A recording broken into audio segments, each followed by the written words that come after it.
apply for NAAC afresh now. So they have to abide by the new manual. So there is a drastic change. Actually, we were in vacation, we were on a tour, and when I returned and went through the new manual, I found drastic changes in so many metrics. The number of metrics has come down drastically to almost 50%. So earlier there were 90 and 90 plus metrics. Now it has come down to only 55. But it doesn't mean that our work has got reduced. No, not in any way.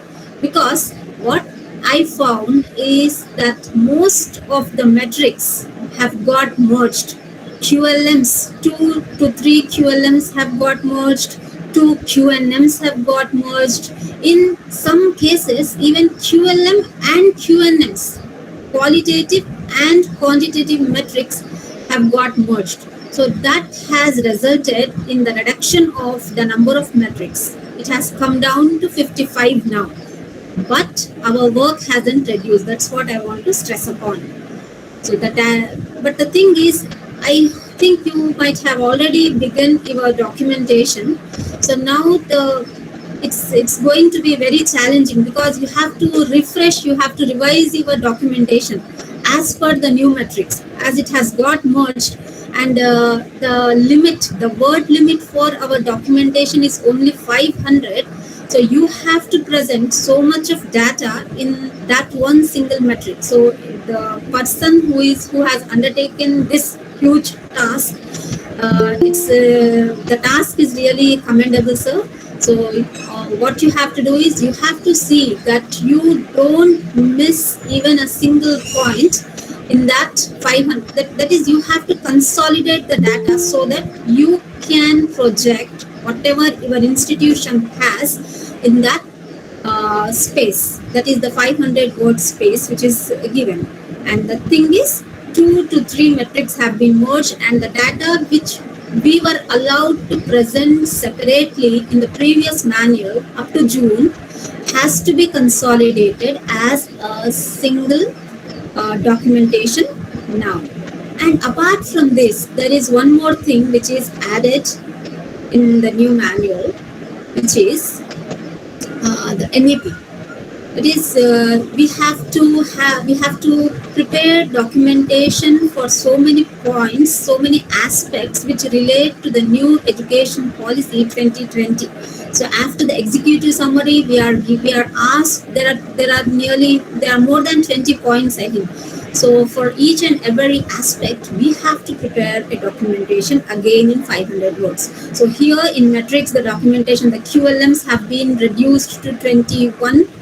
And in NAP format, in the introductory part, in the executive summary itself, before we come to the actual QIF, Quality Indicative Framework, what we have to do is we have to prepare the documentation, keeping in mind the NAP. So coming to today's session, the vibrant faculty and the principal of the college, I'm very happy to be a part of one among you today, and all of you have come forward to learn about the so-called niceties of the process so that you can perform better and score more in your upcoming NAAC assessment. This gesture, it reflects the dynamic leadership of the principal, management, IQAC of the college. Well, it is mandatory as per the new education policy that all the colleges should be accredited by the year 2035. So that's why even our CCE has taken it as a challenging task, and it is coming down upon us. And now I have been watching in our WhatsApp groups, there is a series of review meetings which are going to be conducted by CCE to see that we prepare well for this A and A.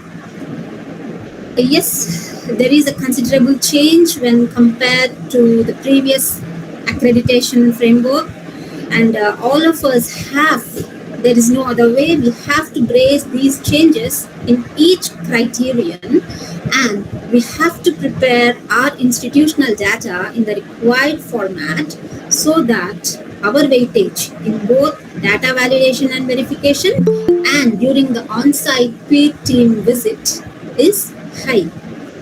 So the format, this new format, as we know, it was revised, that is the online format, it came into effect from the year 2017 onwards. But again, the manual is revised from time to time. So whenever you want to apply for this IIQA, you have to select the latest manual, because from time to time you have to go through each and every metric. From here and there are many changes.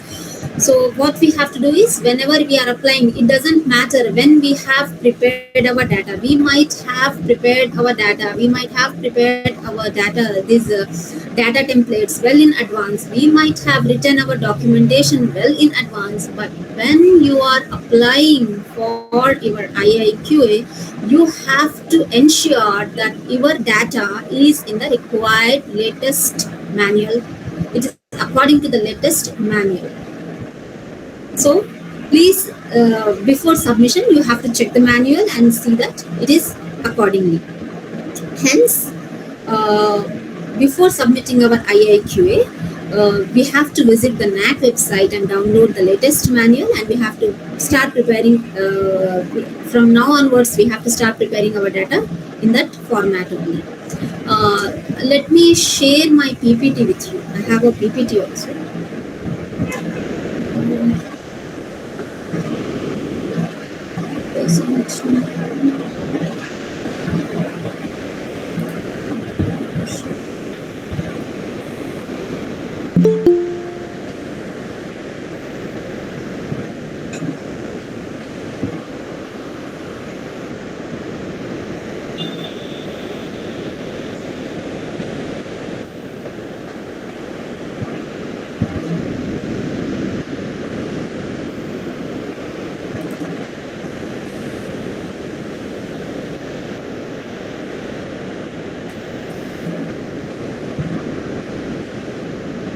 Should I share my screen here? No, madam, not visible. I have gone to present. Here I have to select a window.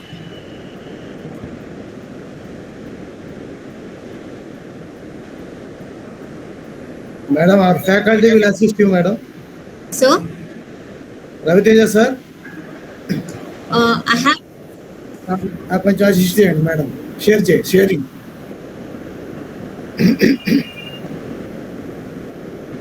It's minimized, sir. It is here on my screen. It's here. It's minimized.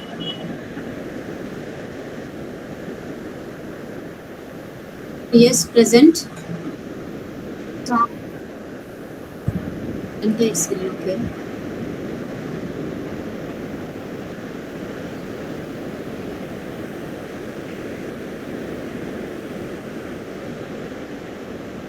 Is it visible? Sorry. The screen is visible to me, sir.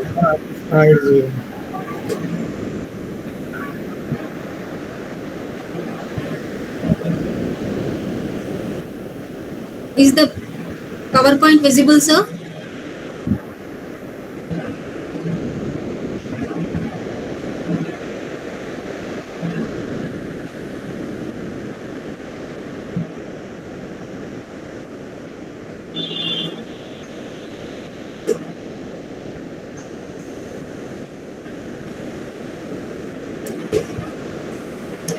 So it's about NAAC. It's a National Assessment and Accreditation Council.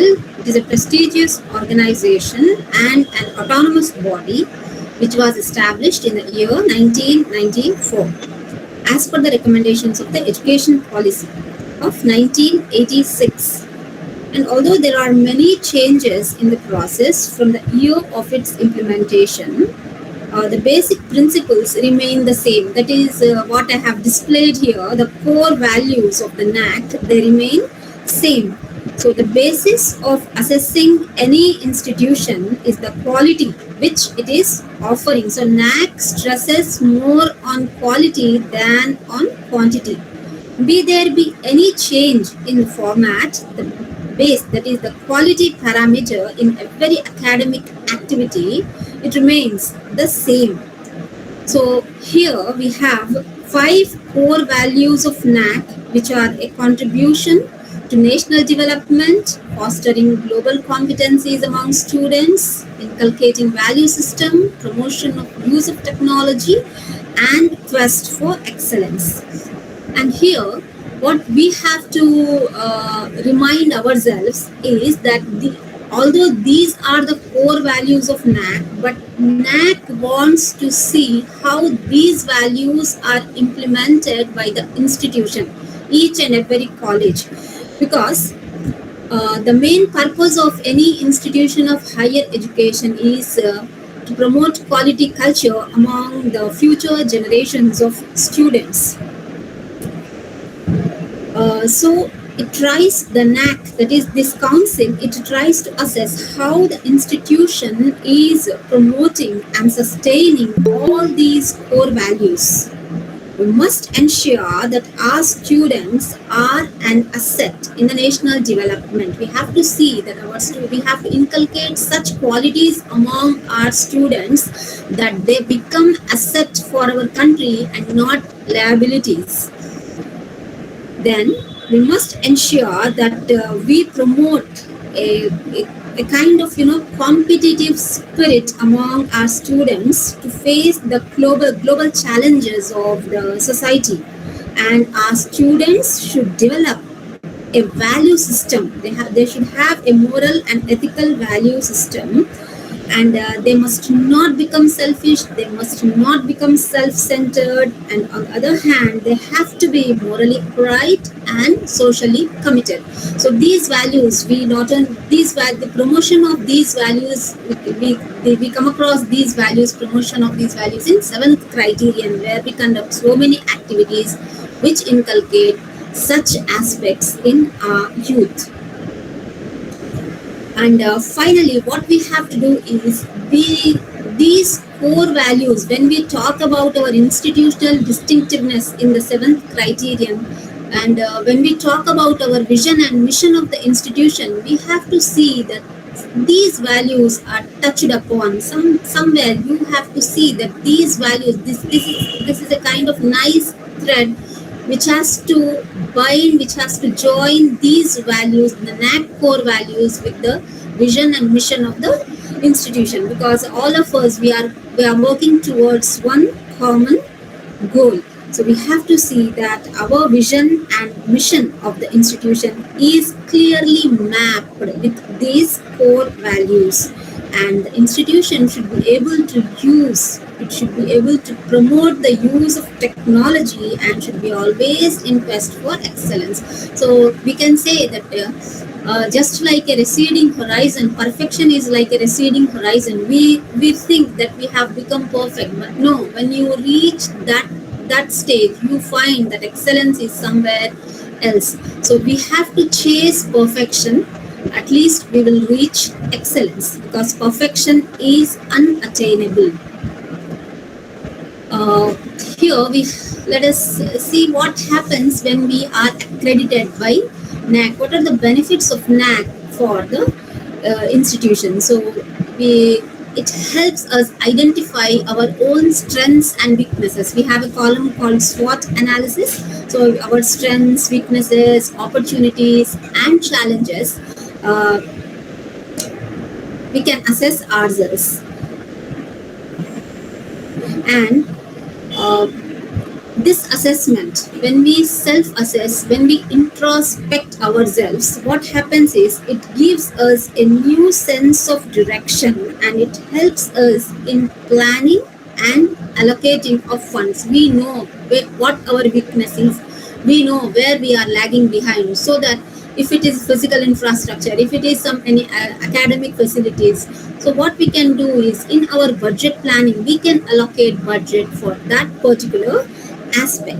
So And once you acquire the required grade, the funding agencies will readily come forward not only to fund the research projects of the faculty, but also as per this RUSA 3, we will be getting funded for improving our infrastructure. And recently, there is one more scheme, some star scheme in star colleges. So even in that also, if we are eligible for that scheme, again we will get a few lakhs of rupees so that you can improve your infrastructure in labs. And moreover, it increases the institution's credibility among society and employers. The students who have passed out from an institution which has scored a better grade in NAAC grading, they get an edge on other students, and they will be on par with the students who pass out from these so-called private colleges and so on. And this NAAC accreditation, we have one more parameter in collaborations. We have collaborations in criterion 3. So here NAAC encourages us to collaborate with academic institutions, which results in exchange of knowledge and experience. And this exchange is in the interest of the institution, which can always in here, by exchange of knowledge and experience, we can always learn something new from our peers. So NAAC does stresses on the following 4 parameters, which are by all these core values. What we understand, what is the underlying factor by all these core values is that what the institution, what the faculty, what the principal, what the IQAC has to do here is we have to provide the learner to become economically productive. We have to help the students in becoming economically productive. That is, they should become self-reliant. They should become self-reliant. They should become employable products. Then they have to develop a sustainable livelihood, and they should also, at the same time, while earning, they must also contribute to peaceful democratic society. And finally, what we are trying to do is we are trying to develop a holistic personality of our students, which will result in enhancement of individual well-being. So by attaining a holistic personality, we will be marching towards living in a individual state of well-being. So these are the parameters on which, these are the core values and the parameters on which the 7 criteria of NAAC are based.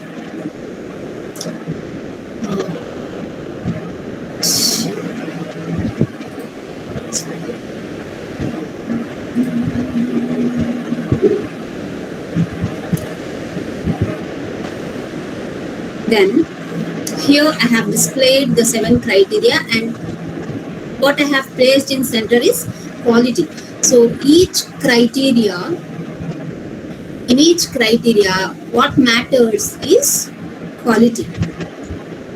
So each and every academic activity of the college should be based on the 7 criteria, and it should promote the quality parameter in each and every activity. Yes, I agree that all of us, each and every institution of higher learning is definitely working towards this end. But what we have to keep in mind here is that this is not an individual work. So all the, let us say the departments, let us say each and every faculty, so they cannot have their own individual formats. They cannot have individual formats for preparing for documentation and for updating the records of their particular departments. So what we have to ensure that in order to achieve this quality culture among all our academic activities, what we have to do is that we have to institutionalize the quality culture in our college, and all of us have to work together in a uniform way to achieve our aim. So be it be any criteria, quality is the underlying factor. And another thing we have to bear in mind is that there should be uniformity, institutionalization of all our procedures. So each department cannot have the autonomy to have its own a format of records. So all the records should be in one particular format, which is convenient when you are going to apply, when you are going to fill your self study report, when you are going to upload your self study report. So they are going to ask you data in required format. So if the departments, they prepare their data according to their own convenience, what happens is the IQAC, when it has to upload the self study report, it's going to be a very Herculean task for the IQAC to again consolidate the data in the required format. So we can avoid this from the scratch, that is from the beginning itself. Whenever you are preparing your departmental documentation, you have to follow certain guidelines, you have to follow certain principles. So there is a set procedure which is required by NAAC. So you have to prepare your data in that format. So I'll come to that. And this, in order to apply for the NAAC, the first HEI, we ought to have one HEI portal in the NAAC website, and there we have to register our institution. And as we know, the login ID of the institution, it is official college email ID. So when they ask you for a login ID, what you have to give is, it's not the personal mail IDs of a principal or IQAC coordinator, but every college has got an official email ID. Usually it's JKC mail ID. So you have to give that mail ID as your login credential. And we have to give the details of types of institution. So they will ask you, that is when you are creating, when you are registering for your HI portal, but I don't think so. So everyone, as we are uploading our AQRs, as we are submitting our AQARs in our HI portal only, so every institution will have its own portal. But even then, if you are going to register for a new HI portal, that is, if we don't have, by chance, if we don't have a HI portal, then it's going to ask for the type of institution, that is whether it is a affiliated college or autonomous college, PG, or which type of medical college, engineering college, the type of college it's going to ask, and it's going to ask about your previous status of accreditation. And then a link for the activation of your HI portal will be provided to you, and the HI portal will get activated in 1 week's time. This is the process of A&A, that is assessment and accreditation. For this, first of all, the institution has to apply for IIQA, that is Institutional Information for Quality Assessment. This the latest fee structure for applying for IIQA is 25,000 and plus 18% GST, which amounts to 29,500 rupees. If the IIQA is rejected for any reason, the institution is given 2 more chances to apply within the same year. So with one fee, that is 29,500, 25,000 plus 18% GST, with the same fee we can apply thrice. That is, if the IIQA gets rejected, look, you have got 2 more chances to apply. And but the thing is, you have to apply within the same academic year. If the academic year it exceeds, you have to apply afresh. But if the IIQA is accepted, which happens usually, then the institution has to submit its self-study report within 45 days of acceptance. So here, what we need to remember is that once our SSR is ready, once our self-study report is ready, when you are sure that yes, I have got everything to upload, then you go for IIQA, because 45 days is countdown. We have experienced because our SSR was ready and we filled our IAQA, and even after submitting IAQA, within 3 to 4 days we got some queries in IAQA also, and I mean they wanted us to submit a few documents, so we had to run to get those documents, and we were given 1 week time. So after 1 week, again we resubmitted the IAQA portal. Once you press the submit button, it gets closed. You don't have any option to edit. But when they ask us to upload some more documents, what happens is the portal is again activated, and you can edit, you can modify your IAQA, and you can submit the latest document which is asked. For example, now if what is, sir, may I ask you what is the deadline which is given for you?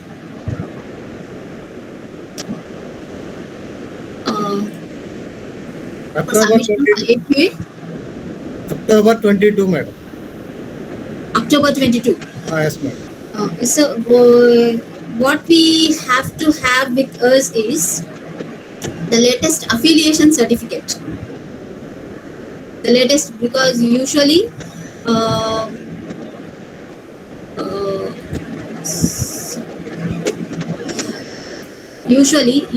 there are two terms. We have a present year and we have current year. By present year we mean the ongoing, the current year, the present year, the running year, and current year is latest completed academic year.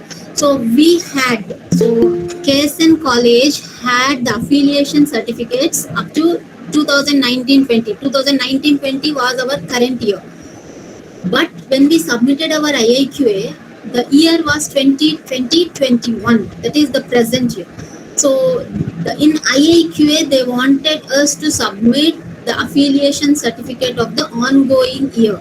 So it takes time. You have to approach university, and if you don't have, so if you have procured your latest affiliation certificate for the academic year, this academic year, if you go to submit your IAQA in October 22, it means you should procure the affiliation certificate of the year 22-23. That you have to do. So it's a bit time taking. You have to go, you have to pursue.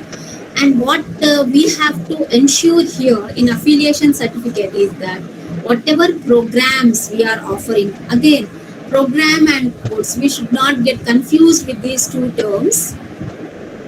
Program is in what we usually call our groups. So a group, a combination. So that is a program, and course is one particular subject in that program. So whatever programs the institution is offering, so all these programs should be clearly stated in our affiliation certificate. And the way it is written in affiliation certificate, in the same way you have to fill it in the IAQA. In IAQA, they are going to ask you about the programs which are being offered in the college. So even if there is a slight deviation, for example, let me tell you, let us say you have a group called EHP, Economics, History, Political Science. So in your affiliation certificate, it will be displayed as Economics, History and Political Science. But in IAQA, by oversight, you fill it as History, Economics and Political Science. So the group is same, the combination is same, but the order in which you have presented it has changed. So again, the IAQA is not going to be accepted. They are going to again raise a query. They are going to ask you for clarification. Here it is mentioned EHP and you have said HEP, Economics, History, Politics, or History, Economics, Politics. So even in those small things, they are going to raise queries. So that's why while you are filling your IAQA, you see to it that what the way the things are displayed, the programs, the list of programs is displayed in your affiliation certificate, latest affiliation certificate, in the same order, in the same spellings, the same combination. which subject has come first. Economic, is it economics, history, political science, or history, economics, political science, whatever it is. So see to it that it is reflected in the same way in your IIQA, so that you don't get many queries in IIQA itself. Then we are given 1 week time for our clarifications, and once they are accepted, we are asked to submit our SSR in 45 days. And after the submission of SSR, that is self-study report, within 1 week, let us say 4 to 5 days, triple S will be initiated. This is student satisfaction survey. Again, here, what I would like to suggest to you, sir, is in order to make our triple S successful, what we have to do is, as we have this, it seems that we have your GSU domain. So, do you have GSU domain? Yes, madam. So, what we did in KSN is, we have mentor-mentee system in our college. So, what we did is, we allotted all our mentors the task of creating, mail IDs for all their mentees, for all their wards. They created college domain mail IDs, because all the students at the time of their admission, they do give us their mail IDs. But the thing is, those mail IDs, most of them are not functional, and most of the time they are not the personal mail IDs of the students. They belong to either their parents, brothers, or other sisters. So once the triple S is initiated, student will be receiving mail on the mail ID which we give to NAAC. So if the mail ID is not properly student's personal ID of the student, there is every chance that the other persons may not respond, the brothers may not respond, the fathers may not respond, the uncles may not respond. So there we will be losing a good chance of scoring. So what my suggestion here is, if you have a GSU domain, you please create mail IDs for all the students. And again here, one more thing which we have to remember is that they will be asking for you to give the data of currently enrolled students in triple S. So enrolled is different from admitted. Admitted students are the students who get admitted during one particular academic year. But enrolled students means the students who are on roll. So if I want you to give the list of enrolled students, what you have to do is, you have to give me the list of the students who are currently pursuing education in the college. That is, it could be first year students, second year students, and final year students. It could be newly joined, because as you are going to submit your IIQA in October, so there is a very chance that you will be having a fresh batch of first year students. So those students' mail IDs have to be created, and you have to give those mail IDs. Hope I am clear here, sir. When we are asked to give the details of the enrolled students, all the students who are currently enrolled in our institution.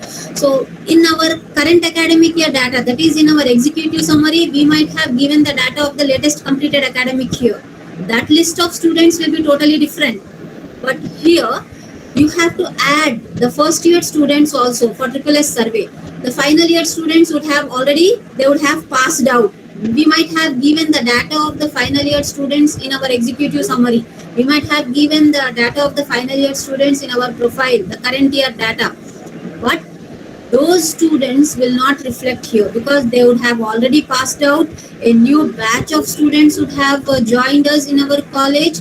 So by enrolled students, you have to give the data of each and every student who is pursuing education at the time of submission of IIQA, so that the NAAC can reach out to those students. And within 1 month, let us say during the 3rd week or so, this DVV process starts, and we will receive queries. A long list of queries will be shared with us, and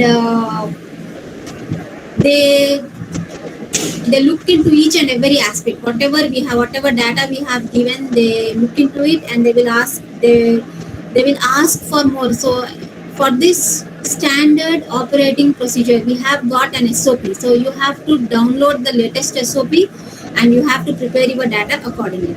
So in SOP, there is a column in which it is said the DVV may ask for these documents. So there is a list of documents which DVV may ask.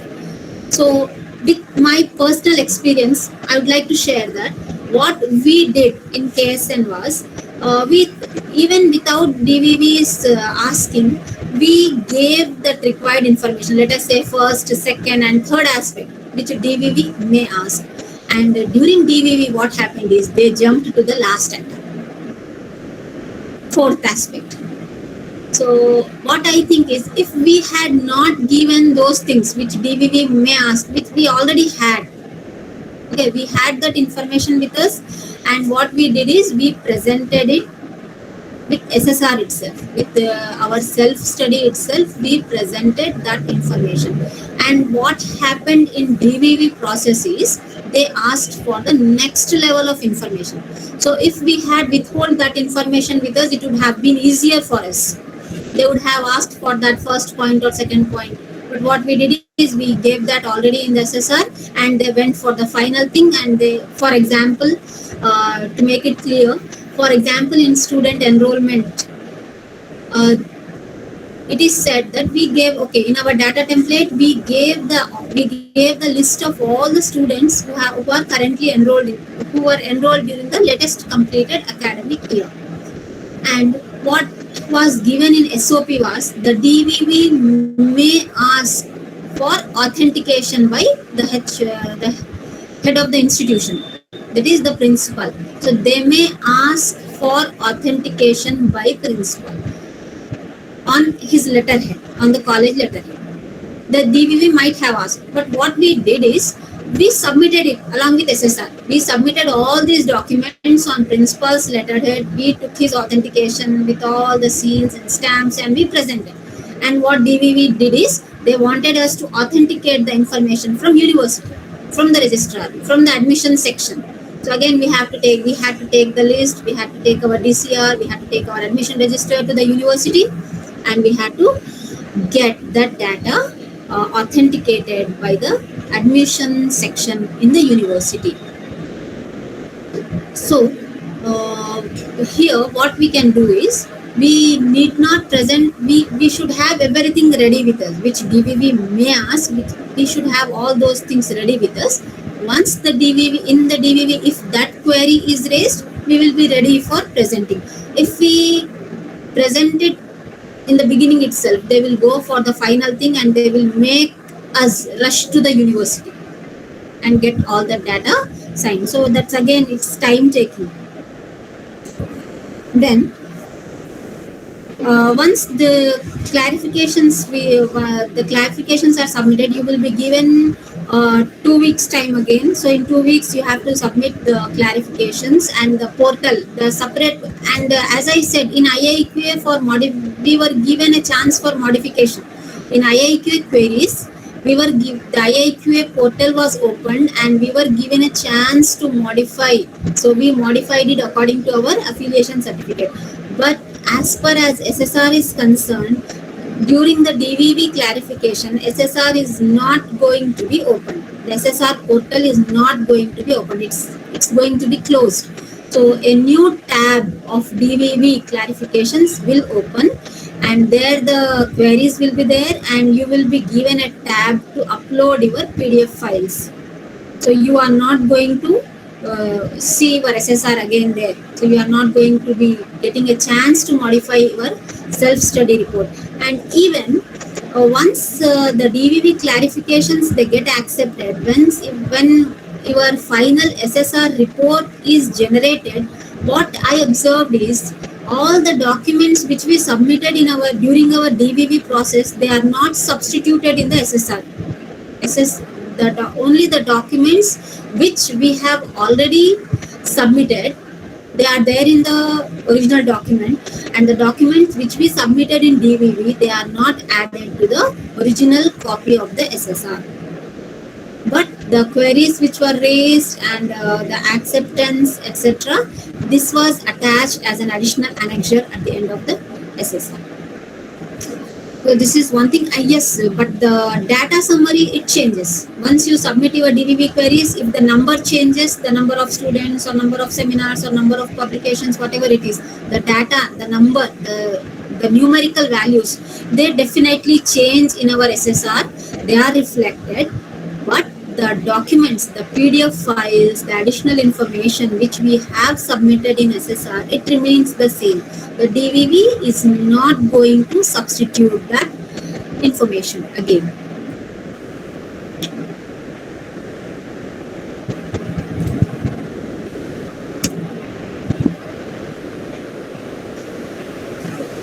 And here we have the requirements for submission of IAQA. You need to have affiliation certificate of the current year. Here by current year, I don't mean latest completed academic year, that will be there. But apart from that, you should have the certificate of the ongoing year. Then you have to have the certificate, iShare certificate. That is, if you the certificate, latest iShare certificate, and you should ensure that the name of the college is same in both iShare certificate, affiliation certificate, and your 2F and 12B certificates, because there should not be any change in the name of the HCI. And along with this, what we need is, when you claim that you are a 2F and 12B institution, immediately what the NAAC, the IAQA is going to ask is the latest document of release of financial grants by UGC. So UGC has not released any grants in the recent years, but in the year 2013, 14, 15, some of the colleges have got grants. So by latest you can produce only that grant. So you should have the document ready by you, and how you utilize. There should be also a utilization certificate, how you utilize the financial grants which were sanctioned by UGC. Then you should have there will be a tab there in IAQA where you have to paste the links of previous 4 years AQRs. They are not going to ask you for the AQR of 1920, that is the latest completed academic year, because the latest completed academic year's information will be there in executive summary and the profile of the college. So that information is already in our SSR. That's why they are going to ask you for the links for the previous 4 years AQRs. And another thing is, once you submit any link, web link, what we have to see that you cannot change that web link again. For example, if you have website, what you do is, if you give the exact link of the document, if the document gets modified, if something is added or it is removed by mistake, if something happens, it will show as an error, and the NAAC cannot open. The DVV partner may not be able to open that link, and again that is going to be asked in your queries that this link is not functional. So we have to ensure that once you give your links to the NAAC, you should not modify the data there. But there are a few things, there are a few places where we have to continuously update. For example, we have NSS, we have NCC, we have our gallery, we have our support services, where we need to continuously update our data in, because ours are dynamic websites. As we have dynamic websites, it is mandatory for us to go on updating our data. So when you update the data, what happens is the link which we have already given to NAAC, it will become non-functional. So in order to avoid that, what we have to do is, we have to, once you visit that place, for example, support services, what you do is you give the main link. There is a main link which is displayed in the toolbar, taskbar. So you have to give that link, but don't give the actual link of the actual file. So if you give the main link, what happens is that link will be functional. So what the number of documents you go on adding to the number of documents inside, it doesn't matter. The link will be functional. So what you have to see that you give the main link, the outside link, the main link. Don't give the inner links, inner tabs to the NAAC.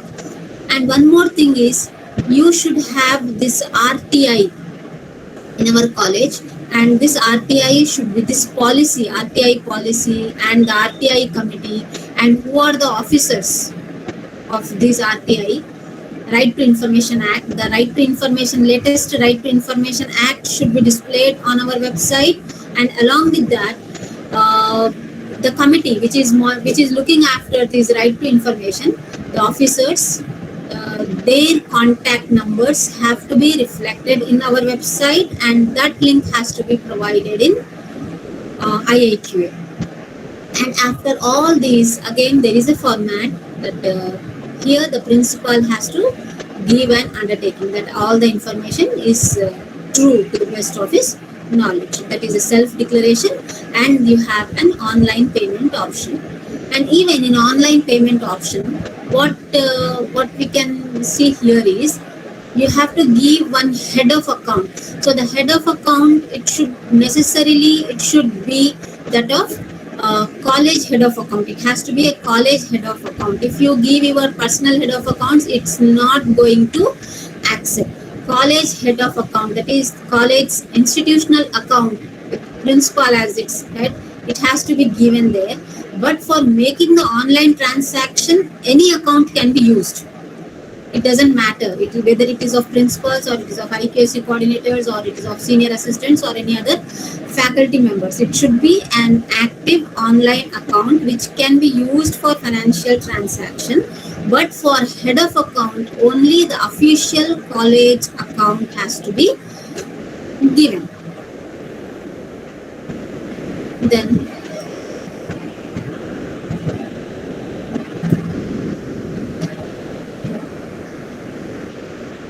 so these are the NAAC grades which we very well know. So there is no change here. So this is the weightage, and for this grade point average, we get these letter grades, and this is the status. These are the previous key indicators for official college, for affiliated colleges, and now it has drastically reduced. I'll show you. So this is previous one. This is also previous. Now this is the new manual with effect from June 2022 as per the new education policy. So the number of qualitative metrics has come down to 21. Quantitative metrics have also come down to 34. Key indicators remain same. Key indicators are same, but the metrics number has been reduced, and this is because of the merger. So many metrics have got merged. The information, they are asking us for the information, but in a consolidated way, and only a few metrics have been removed. Very few metrics have been removed. So this is the new distribution of QLMs and QNMs, qualitative metrics and quantitative metrics across 7 criteria. And here what we have to observe from this distribution of weightage is that the QNMs have got less weightage when compared to the previous. The DVV has got less weightage here when compared to the previous manual. 49 points have been reduced, and the peer team, it has got 49 more weightage points. So it has got more say now in deciding our grade. So compared to the previous January manual, DVV weightage has been reduced by 49 points, and peer team weightage has been increased by 49 points.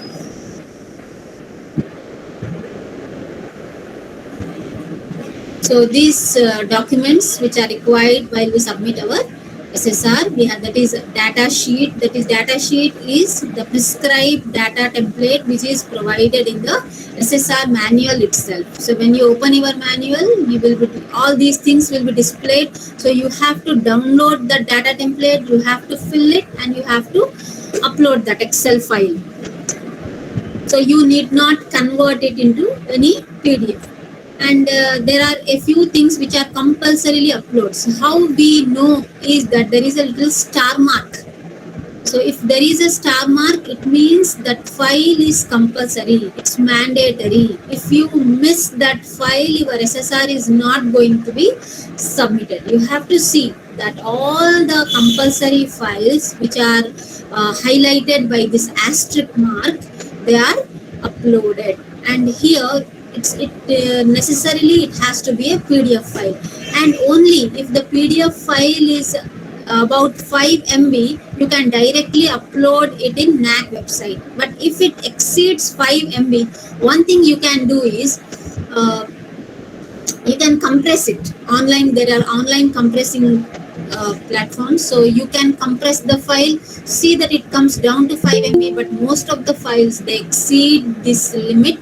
And for that, what we have to do is we have to upload them in our college website, and we have to give the link. And again, here sometimes the direct link, we cannot give the direct link. So the file here in compulsory upload, please see, in compulsory upload, you have prepared one PDF file, it has exceeded 5 MB limit, you have compressed it, but even then it's more than 5 MB. Let us say it's 10 or 15 or 20 MB. So what we have to do is, now the SSR tab says you have to upload a PDF file, but what we have a 20 MB file which cannot be uploaded. The compressed file, even that is of 20 MB, it cannot be uploaded. So what we have to do is we have to upload that file in our website, and you have to take that link, you paste that link in a Word file. You take the letterhead of your college, you paste, you type the name of the metric, clearly indicate which metric is that, and again you paste that link below that description, and you convert that word into a PDF, the single word page. Hope I am clear.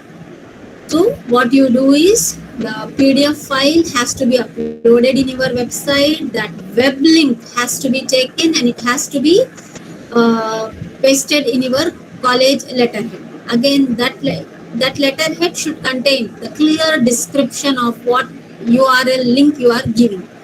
So whatever information you are giving, you can just give the entire description of the metric, and then you have to convert that PDF file, that Word file, into PDF. That will be single page, it will come to a few KB. So you can upload that information very easily. And this is additional information. Additional information is not at all required. If you have additional information, you can upload. Even if you miss to upload, there is no problem, your SSR will get accepted. But in order to score more, we have to give as much information as we have procured. For example, when I studied a few self-study reports submitted by a few institutions, what I observed is, for example, let us say in criterion 2, in teaching, learning and evaluation, when we are talking about what are the pedagogical strategies which we are using, which we are utilizing for our students, what some of the people they did was, they just gave a sample. For example, for lecture method, they just gave one lecture, one photograph of lecture and one report, and only the entire procedure was given for only one activity that was given as a sample. And they had given just one sample of seminar, they had given just one sample of a group discussion. But I don't know, what we did at KSN is that we acquired each and every activity pertaining to the 5 years, each and every activity, each and every student-centric method which was used by the teachers in the classroom. Everything was consolidated, everything. So if you take pains to open our website, if you see our SSR. If you open this PDF file, what you will see is you will see each and every activity which was conducted in the college reflected in additional information. So I think this become an asset because whatever we were claiming in our documentation, we could produce it.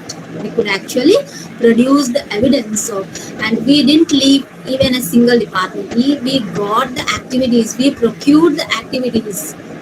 It was just like a combing operation. So we didn't leave even a single thing. Not a single thing was left out, and we acquired each and every single activity, and we decided. We brainstormed. The IQAC brainstormed ourselves, and we decided where this activity has to be shown. Where is it applicable? So we got all the activities, and we divided that wherever it is required. And then we have URLs, that is your links, then summary of year-wise data, that is the numerical data which will be asked, which has to be filled there. For example, the number of students participating, let us say, in extension activities in each year. So for the 5 years, you have to just give the number of activities which are conducted and number of students who have participated. So this summary of year-wise data, that is the numerical data, has to be directly filled in SSR itself. Then here at this point, for preparing our departmental records, I would like you to please note down the NAAC format for the records. Madam, నేను principal మాట్లాడుతున్నా madam. Hello, sorry for disturbance. Yes, sir.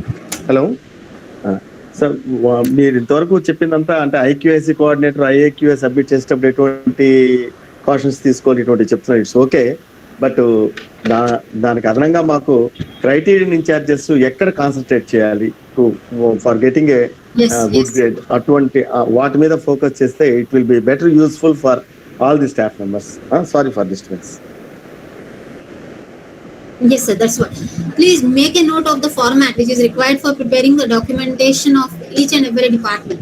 So if you prepare your records according to this format, so you will find it useful for preparing all your required data for SSR. So for any activity which you conduct, it has to be there. That activity, that your intention to conduct that activity, it has to be recorded in the minutes of meeting, departmental minutes. It has to be there. For example, if you want to conduct one activity in the month of May, so during the, let us say, the first week of May or the last week of April, you ought to have planned that activity, that it has to be conducted on, let us say, 6th or 7th of May. So it has to be there in your departmental minutes. And what you do is you have to scan that. You have to scan that page. You use a CAM scanner, you scan that page. That is one document. Then once you decide, once you plan an activity, what you have to do is you have to seek the permission of the principal. You have to have a permission letter from the principal. Again, you have to scan the permission letter. And after the principal gives the HOD the permission to conduct that activity, what we do is we have to have one circular. So every department can maintain one circular book, because if you go on writing circulars in papers, there is a very chance that you are going to miss them. For each and every activity, you need one circular. So you maintain one record of circulars. You have one notebook, one record. So you write that circular there, you circulate it to the classrooms, you get the signature of the teachers who have announced that circular. So now you have your planning in your minutes, you have the permission from the principal, you have informed the students. And in some colleges, what I find is, for example, you have public address system. So sometimes we don't write in circulars, we don't write circulars, we don't send circulars, we don't maintain a circular record. But what we do is we simply announce over public address system. So in such cases, it is better to have a record of public address system, that you have announced, you have made this particular announcement. At least you make that announcement, you record that in that record, that is public address usage of public address system, and you can scan that page and you can include that in your report. And now, once the students are informed, what you should have with you is an agenda. Whatever activity you are conducting, you should have a clear planning of what you are going to do. So you should have an agenda of the entire program, that is the program schedule. And after that, in your record, what you have to write is you have to write the objectives of conducting that particular activity. How is it relevant for the students? How is it useful? Why did you plan that particular activity? How is it required? So you have to write the objectives of that activity, and these objectives, this procedure, all this is a part of the brief report. So when you, after the agenda is, that is a separate document, and after the agenda, one more document, that is the brief report of that activity, it comes.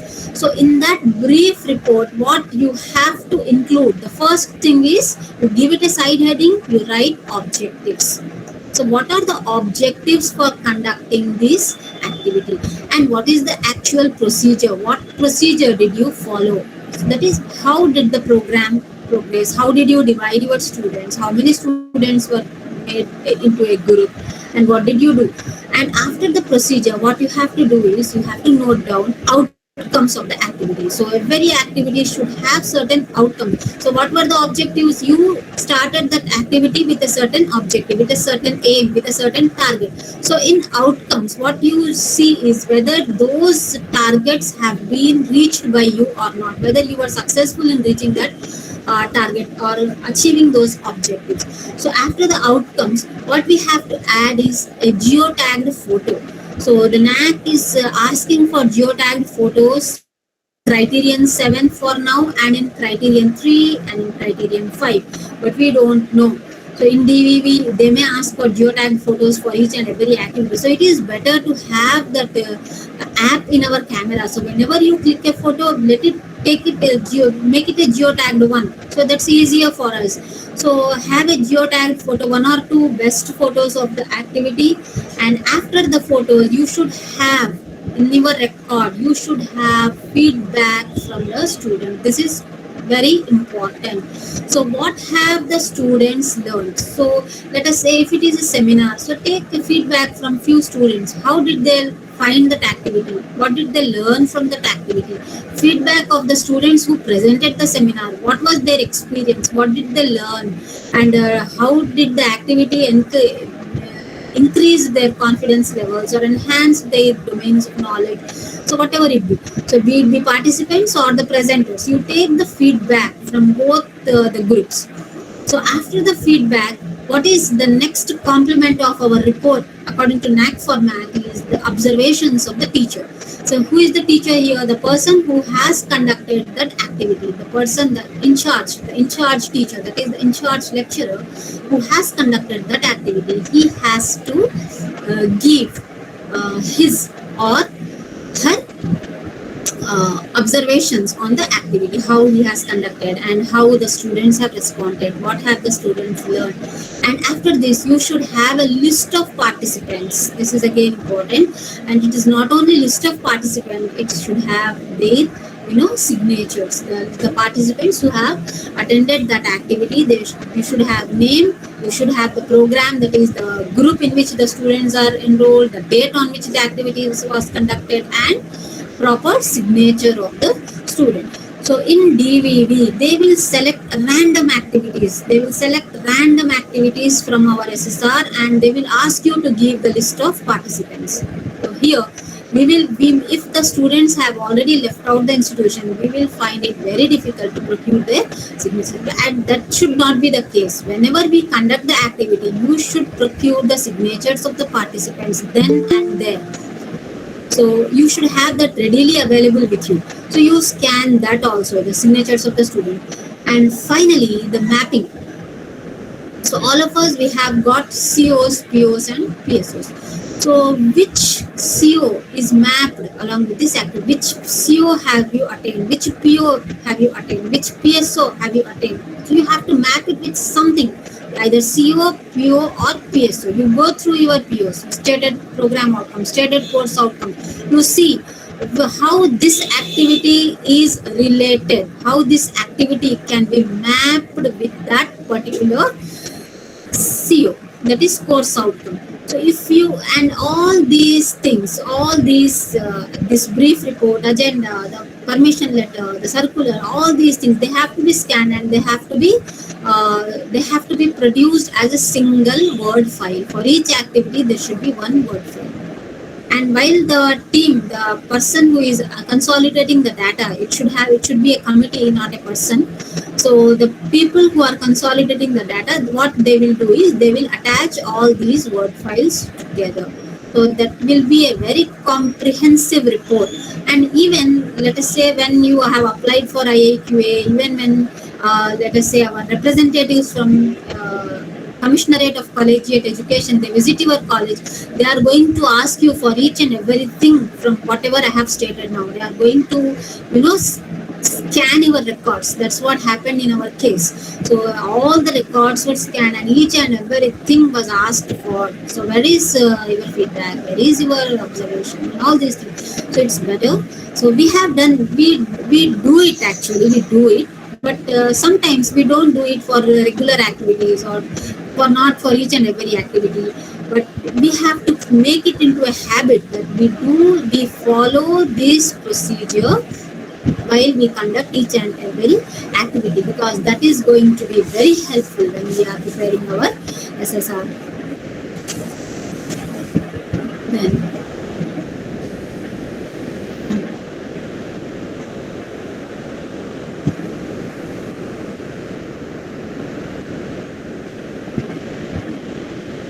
so here, preparation of supporting documents. So the documents should not be presented through Google Drive links. So you are not allowed to give Google Drive links, or you should not upload it on your cloud or anywhere else. Only website links are accepted by NAAC. And once the data is submitted, you cannot change it, and the time limit, you cannot exceed the time limit for this data validation and verification. And coming to our curricular criteria 1. So here the weightage of criterion 1 is 100, and we have got 4 key indicators. Total metrics are 6. QLMs have been reduced, QNMs have been reduced to 2 and 4. And the first one is curricular planning and implementation.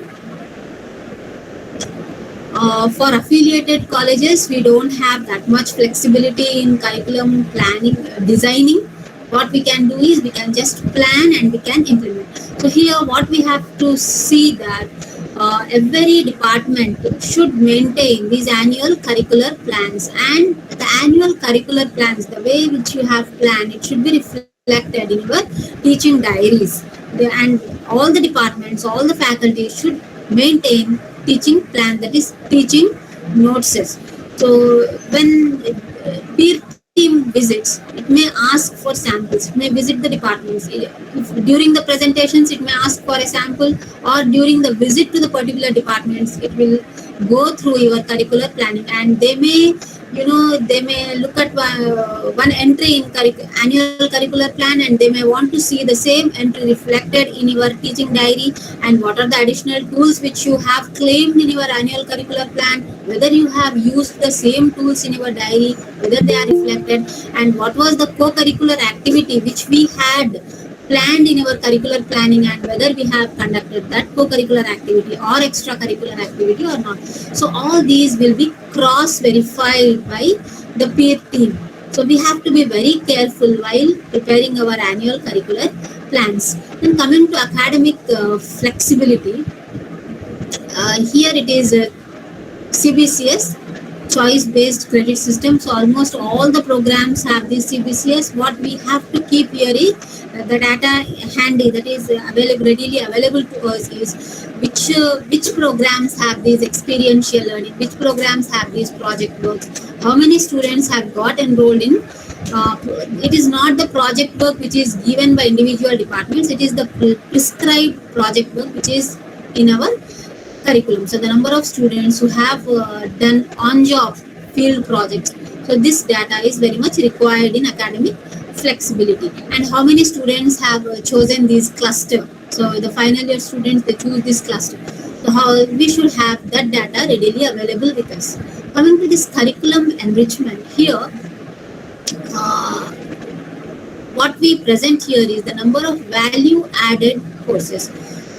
So value added courses can be certificate courses and add-on courses. So the difference between this add-on course and certificate course is add-on course is strictly related to your subject. For example, the Department of Physics is offering one add-on course. So that course, the topic, the contents, the syllabus, the curriculum of that course, it should be related to the physics subject only. But the Department of Physics can give a certificate course in spoken English, or let us say a certificate course in Sanskrit. The Sanskrit is not strictly related with physics department. So whatever the courses which are offered by the department which don't come under its domain, they can be called as value added certificate courses. But if they are strictly related to that particular subject of that department, they come under value added add-on courses. So add-on courses and certificate courses. Add-on courses are strictly related to the subject of the department which is offering that course. For example, just now I said if the physics department offers a course in spoken English, it will be considered as a certificate course because it is offered by physics department. But if the same course is offered by the Department of English, I will claim it as an add-on course in spoken English because that that domain belongs to me. So add-on is strictly related to our subject. Certificate can be any value added content. And one more thing is it should be of minimum 30 contact hours. So duration is not important. Duration is not at all important. It could be covered in 10 days, 20 days, 30 days or 60 days. It doesn't matter. So the total contact hours should be 30. So if it is 30 hours, you can claim it under curriculum enrichment. We had many courses. We had done many courses which were of less than 1 week duration. But we didn't leave even those courses. What we did is we claimed those courses in criterion 5 under capacity building initiatives of the institution. So we had a yoga course, we had a typing course and all these, we had a course on disaster management, workshop on disaster management. So all these courses which were not of 30 contact hours, less than 30 contact hours, let us say 10 to 15 hours, what we did is we claimed them under criterion 5 in capacity enhancement initiative of the institution. So we did not leave even them. Then coming to this feedback system,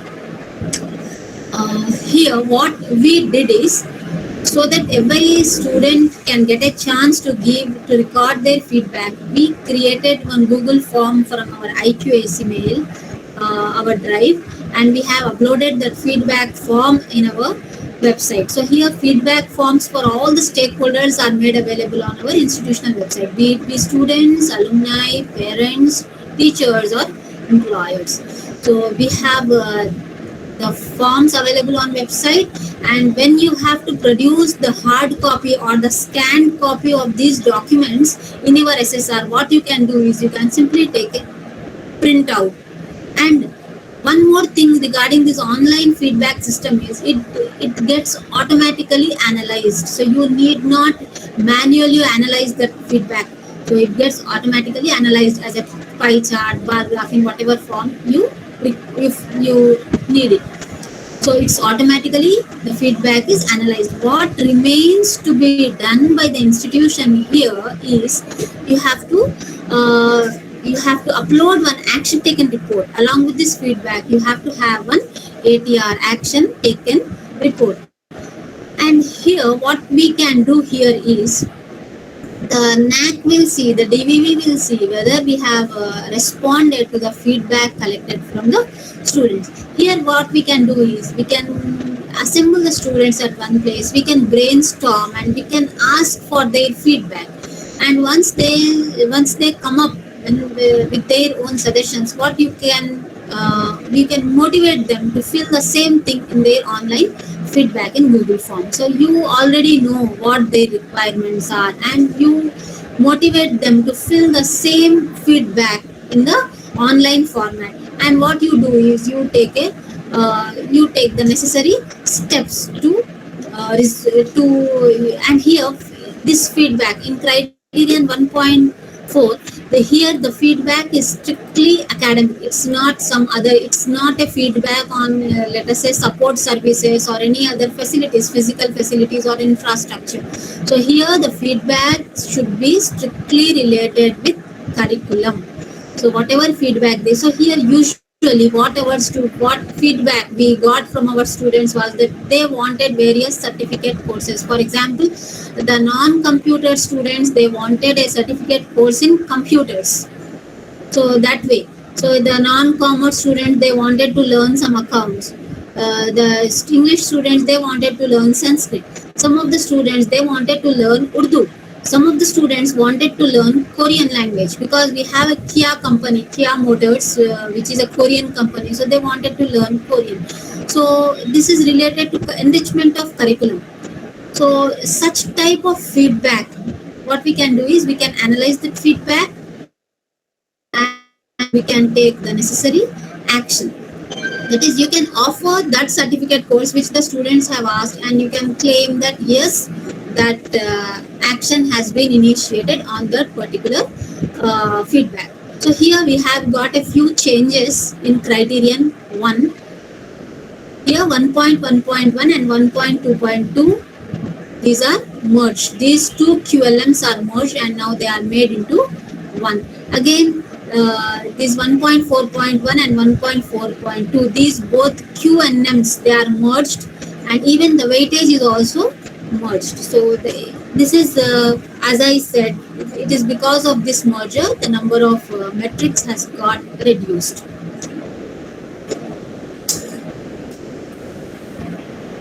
And these things have been removed from criterion 1. That is the number of teachers who participate in all these academic activities, that is board of studies, setting of question papers, participation in evaluation, etc. This has been removed, and even the percentage of programs in which choice-based credit system or elective system has been implemented is removed, and this average percentage of courses that include experiential learning through project work, this is also removed. What we can do is we can include these, we can touch upon these aspects in our QLM itself because these are not there in QNM. So this criterion 2, it carries the highest weightage of 350 and it has got 7 key indicators. Total metrics are 10 and this is the weightage. And coming to this is first key indicator, student enrollment and profile. So here the weightage is decided by the number of seats which are filled. So the total number of vacancies, the total number of seats which are earmarked for various categories, and the number of seats which the institution has actually been able to fill. Here what we can do is we have the peer team will definitely ask us about if the number of admissions are less, we are going to lose. If let us say even if it is less than 40, we get only one benchmark. So it has to cross more than 40% to get to 2 benchmarks. So we have to see that our seats are filled, and for this what are the peer team, and even in our documentation it is asked what are the steps which we are taking to ensure that students get admitted to our college. So you can describe various measures which are initiated by the institution, and for this what is asked is our brochures. In DVV they may ask you for the admission brochures, how you promoted your college, how you promoted your institution, and whether the brochure included all your stated programs, whatever the programs you are offering, and what about the fee structure which is there for each and every, whether it is a conventional program or restructured or market oriented, the fee structure it is different for each and every program. So our brochures should include not only the name of the program but also the fee structure, and it should have contact numbers of the faculty who are going to clarify the students' doubts who seek admission into our college. So here we have to take necessary measures to improve our admissions, and we should also project them not only in our self-study report but also in front of the peer team. Whatever the measures which we have taken to improve our admissions year-wise. Then in student-teacher ratio, uh, the number of students, the total number of students who are enrolled in latest completed academic year, it is divided by the number of teachers. You see how much percentage it comes to. So the ideal percentage is 20:1. So there has to be one teacher for 20 students. The total number of students should be divided by total number of teachers for the latest completed academic year. And if you get 20:1, you will get there 4 benchmarks. If it is more than 20, the benchmarks will be reduced. Here again we cannot do, but what we can do is we can see whether we are missing out any teacher. So any teacher who has completed at least 90% of the syllabus can be considered as a full-time teacher. And another thing which we have to bear in mind, not only in our documentation but also when we are interacting with the peer team, is that we must avoid the term guest faculty. So we have only full-time teachers, we have part-time teachers. So here the data is considered for the teachers who work full-time. So the mode of appointment is not important. The mode of appointment could be permanent, the mode of appointment could be temporary, it could be contract-based. But all the teachers who are tackling 90% of the syllabus, they are considered as full-time teachers. So we must avoid taking that name as guest faculty. So here you see whether you have counted all the teachers, have you not missed out anyone, so that you get a better score here. Then coming to teaching learning process here, student-centric methodologies have to be stressed upon. And what are the measures which we are taking to identify advanced learners and slow learners? So when do we identify these advanced? So first of all, you have to conduct an orientation program. Once the new students join the college has to conduct an orientation program, and there the students have to be informed about the academic process, the CBCS system, the support services, the evaluation process, the examination process. And if you have an attached hostel, about the hostel, so the students should get a picture of the college during their admission process, orientation program itself. And after the orientation program, the teachers have to assess the students. They have to divide them into, and because the first exam, that is the first mid-internal exam, would not have been conducted yet. So how you can do is either you can take the marks of the previous year, that is the intermediate, or else you can keep them aside and you can decide yourself. You can conduct one MCQ, that is multiple choice questions test, MCQ test, or you can conduct a quiz in the class. You can interact with the students.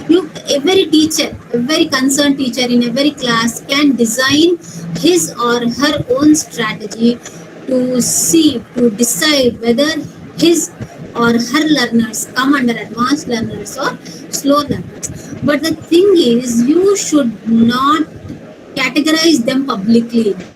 That is for our own convenience. So the teachers, once you prepare the list of advanced learners and slow learners, that list has to remain with the teachers only. It has to be there with the department. It has to be there with the department, ready to be produced when any official asks whether you have categorized. Yes, I have categorized. What is the list of the student? Yes, this is the list of the student.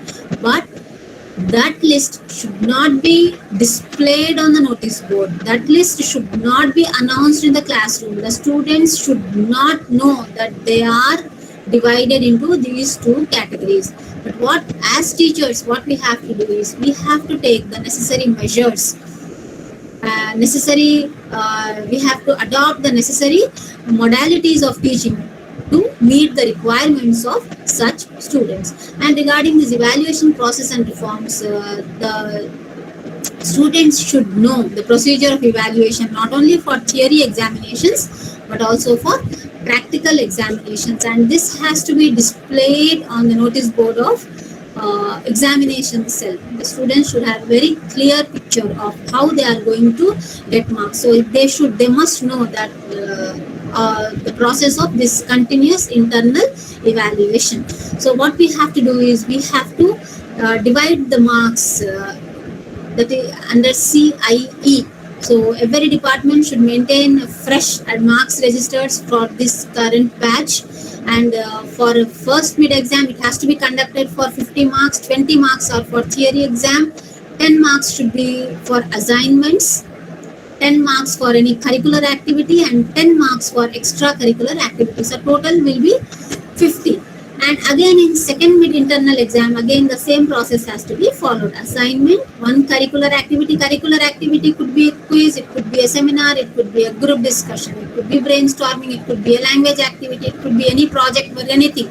So that comes under a curricular activity. And any extracurricular activity, there you can decide about students' participation in all these activities, outreach activities also, extension and outreach activities, so that you can assess the student for 10 marks there. So again this has to be divided by 4, that is the first mid internals 50, second mid internals 50, it comes to 100, it has to be divided by 4, and the average comes for 25. This process has to be informed to the students so that they readily come forward to participate in all the academic, curricular and co-curricular activities. Then student performance and learning outcomes, that is POs, COs and PSOs. So every department, the faculty members should sit together for charting out this course outcome. But in what I think is in the latest course books, books which are prescribed by CCE, all the course outcomes are clearly listed. So every course comes with its course outcomes, but what the teachers now have to do in the department is they have to sit together and they have to chart out the program outcomes. So these are the narrow goals. The program outcomes, they are related to BA, let us say BA, Bachelor of Arts. So what happens when students graduate from a BA program? What happens when students graduate from BSc program? What happens when they graduate from a BCom program? So BA, BSc and BCom, the outcomes after graduating from those programs, from those streams you can say. So what are the students going to attain? So they come under program outcomes, but in program specific outcomes, they are much narrower. They belong to they are specific. They are learner centric. For example, subject centric.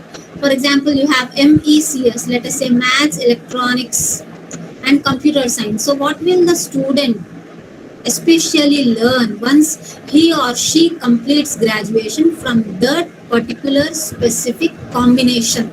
So that is program specific outcome. Program outcomes are of streams, that is BA, BSc and BCom, but program specific outcomes, they are strictly related to the specific group combinations. Then coming to this student satisfaction survey, as you know, the institution has to give the data in the required data template. This data template is again, it's made available in our SSR itself, SSR manual.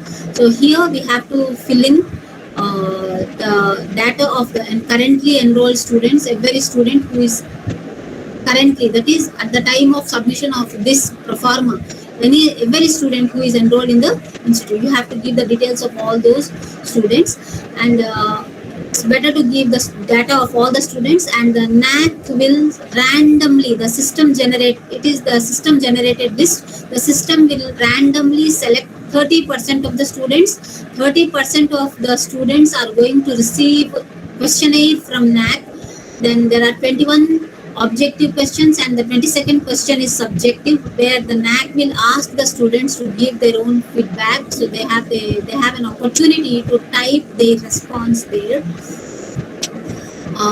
So 30% of the students are going to receive these mails, and at least the NAAC evaluates this metric. It takes up this metric for evaluation if at least 10% of the students respond, so or 100, whichever is least. So mostly it will come to, as our colleges have more than 600 strength, so it will be 10%. So at least 10% students have to respond to this mail, so that the NAAC takes up this metric for evaluation. So it is not the number of students who have responded which is going to give you the score. It is the nature of the responses which are recorded. So here NAAC, they will see how the students are satisfied with the teaching learning process of it's basically curriculum based. So how the teachers are completing their syllabus, what they are delivering, what about the experiential learning aspect and all these things, and how the students, whether they find it useful regarding their employability, and what are the values, and whether we are generating any personality development with the students. So all these things are touched upon in our student satisfaction survey, and this questionnaire is available in the NAAC website. So what we did in our college is, we sent as I told you, we created mail IDs for each and every student, and what we did is, we sent this questionnaire to all the students after the submission of SSR. After we submitted our SSR, we sent this questionnaire to all the students, and we made them fill this. We made them respond.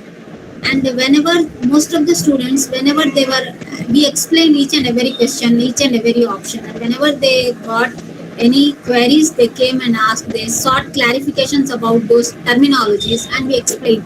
So by the time the actual questionnaire from NAAC came to their mails, the students were already well acquainted with the questionnaire. It was not a surprise questionnaire for them, because they had already attempted that in their mail itself. We had sent it through college mail, so the students had already practiced how to respond the questionnaire. That is, they were very well aware of the questions, they were well aware of what were the options given, and what is the meaning of all those terminologies. So it was not at all difficult for our students. They attempted it very well, and we got a good score here also. So these are the changes in criterion 2, 2.3.1 and 3.2 QLMs, that is qualitative metrics are merged, that is the different teaching methodologies used, and the use of ICT tools. ICT was different earlier, now it has got merged. And 2.51 QLM, mechanism for internal examination assessment. The 2.51 and 2.52 are merged. Again, 2.61 and 62 are merged, that is program stated outcomes and their outcomes, stated program outcomes, and their attainment is also merged. Here, coming to this attainment part, what we have to do is, we have to set a target. So actually, the scientific way of doing this is to follow the Bloom's taxonomy, and if we follow the Bloom's taxonomy, again we have to be very, very precise, because it talks about various stages. There are different stages. So if you are going to judge the students' outcomes from those stages, you have to categorize at each and every level. So it will be a bit time taking.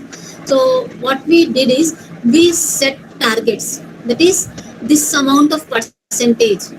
If the student gets 90 to 100%, it means the student has achieved. So we set a target 90 to 100%. Yes, the student has completely achieved the course outcomes. Then if he gets 80 to 90, yes, okay, substantially achieved the outcomes. So that way we fixed our own targets. If you want to go through that, it is there in our SSR. In this 2.6.2, we have given one table. So accordingly, we did that. Each and every department, it prepared and we did it only for the outgoing students. We did not do it for each and every semester, only for outgoing students. And as far as the language departments are concerned, we did it for the students of third semester. And again in 2.4.2, here it is a benefit in the present manual because the net, set and slet are also added. So earlier the highest call, the number of teachers who have this PhD was there. Now it is added. So along with PhD and DLIT, DM, MCH, DNB, these things, and most of the teachers have a net set. So here definitely we are going to score better accordingly as per the new format. So these metrics are removed. Please go through these metrics. These are removed.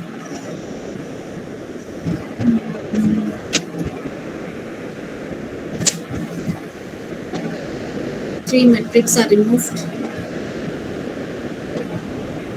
Then criterion 3.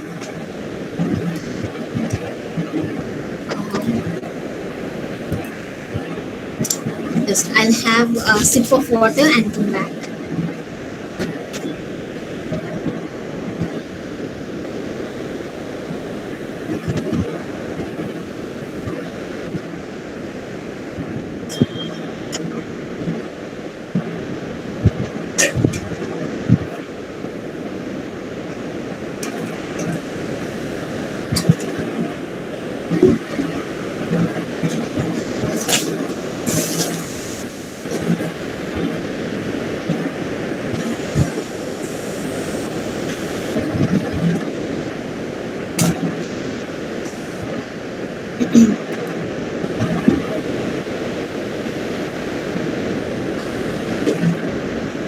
Here we have got 5 key indicators in criterion 3, and criterion 3 is very much important because knowledge generation, knowledge creation and transfer of knowledge is the primary purpose of any institution of higher learning. So how well we score and our grades are decided here. So what we have to do is we have to concentrate more closely on this criterion 3. Regarding this resource mobilization for research, regarding this research aspect, first of all, the institution must have, it's mandatory that we should have a research committee. So you can include the lecturers from science departments and the senior faculty from commerce and arts also. So there has to be have a research committee, and the institution should have a clearly stated research policy. This policy should be uploaded in the institutional website. At the same time, the policy should include one important aspect, that is anti-plagiarism. So in your library, you should have installed an anti-plagiarism software. There are many softwares. So you can install one anti-plagiarism software in your college library, and that can be mentioned in our research policy. That is how we are curtailing this plagiarism, that is intellectual theft of ideas, theft of knowledge, and how we are encouraging both the staff and students to do actual innovative research. So here what we have to do is we have to highlight, even in our documentation, what we have to do is we have to highlight what are the facilities which the institution is creating for the promotion of research culture.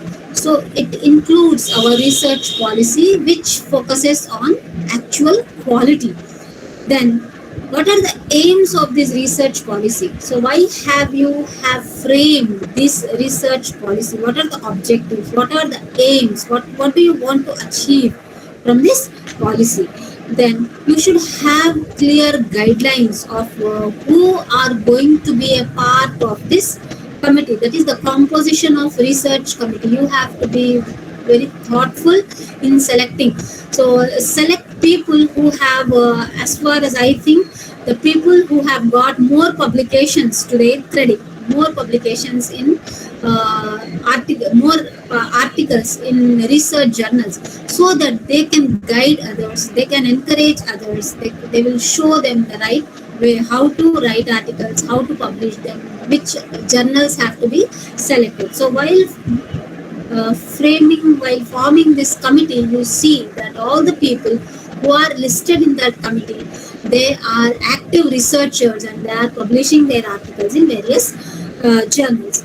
Then how we are going to promote this research culture in our institution? So that needs to be highlighted in our policy, and what are the methods, how we are going to implement them, and whether the funds are required for this research. So what we have to do is we have to encourage the members of the staff to apply for these minor research projects or major research projects which will get external funding. And then we have to have an anti-plagiarism policy. Then coming to this innovation and innovation ecosystem, here one thing is added in the new format, that is number of patents which the institution already has, and even the number of patents which are filed. This is an additional advantage for the institution. So if any of the faculty members has filed for any patents of intellectual property right, here you can claim them. And if you have conducted any seminars or workshops on intellectual property rights, those can be claimed here. So here we cannot claim any other seminars.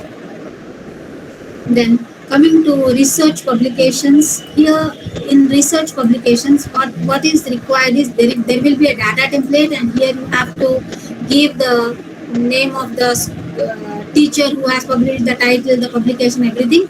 But the most important thing is, what is required in data template is the active web link of the paper. That link, it has to open in the actual journal. So the functional web link has to be provided here. So there were many research papers published by our staff members, but most of them we could not procure the web links of those papers.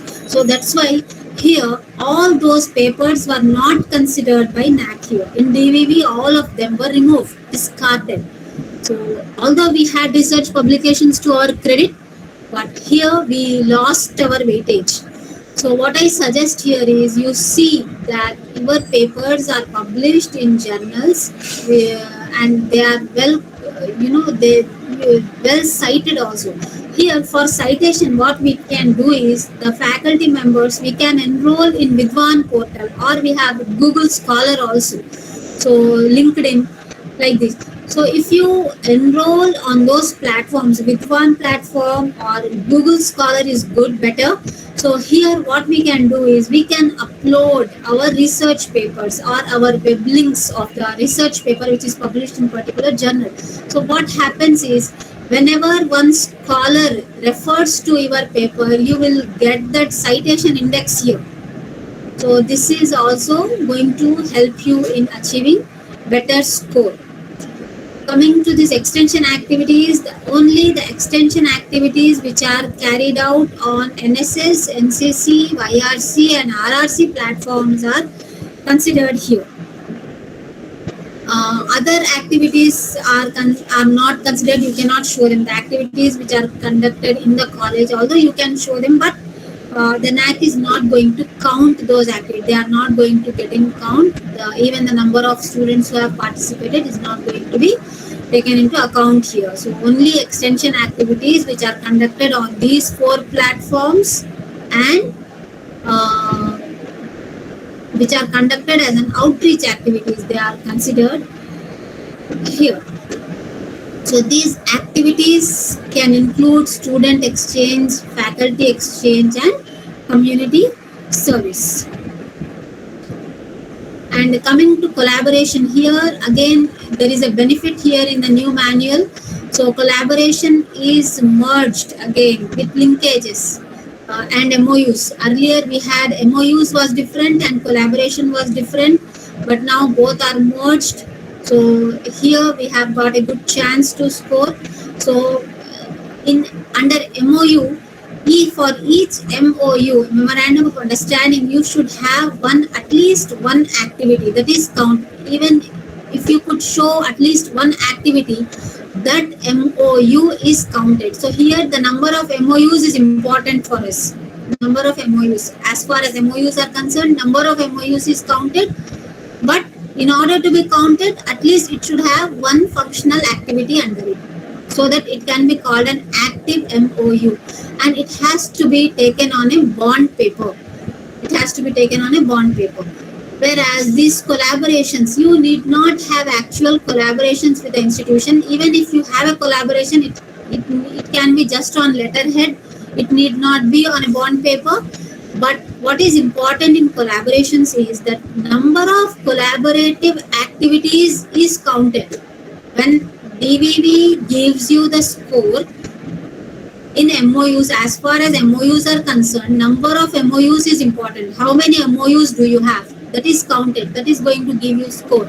But coming to collaborations and linkages, how many collaborative activities, that is how many activities are conducted by exchanging staff and students. Again, one more thing here which we have to bear in mind is all these activities, whichever activity you present, DVV is not going to consider unless and until you highlight the research aspect in that activity. So how that activity has resulted in promoting research culture. It can be a guest lecture. Guest lecture is not counted. It can be a seminar. It can be an invited talk. That is the faculty exchange program under a collaboration. But the DVV is not going to consider it.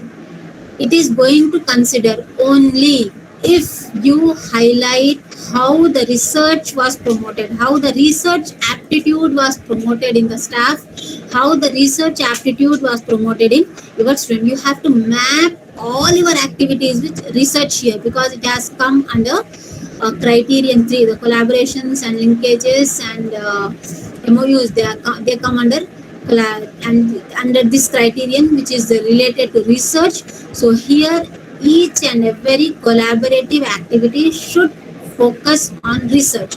Only then it is going to be counted. Only then it is going to give you better scores. If you omit the research part, if you just highlight it's a guest lecture, it's a seminar, it was a student exchange, it was a quiz program, no, all the activities are going to be discarded. So whenever you present these activities, you add 1 or 2 points how this activity inculcated that research temperament in your students, how it inculcated the research temperament in your staff. Then these activities will be counted and you will be able to score.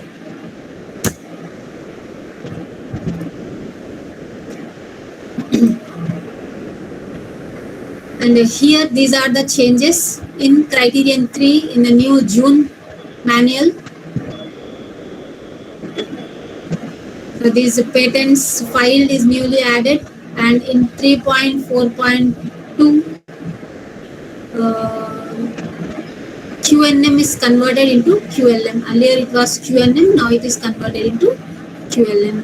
And here these two metrics have been merged, 3.1.3 and 3.1.3 is merged with 3.1.1.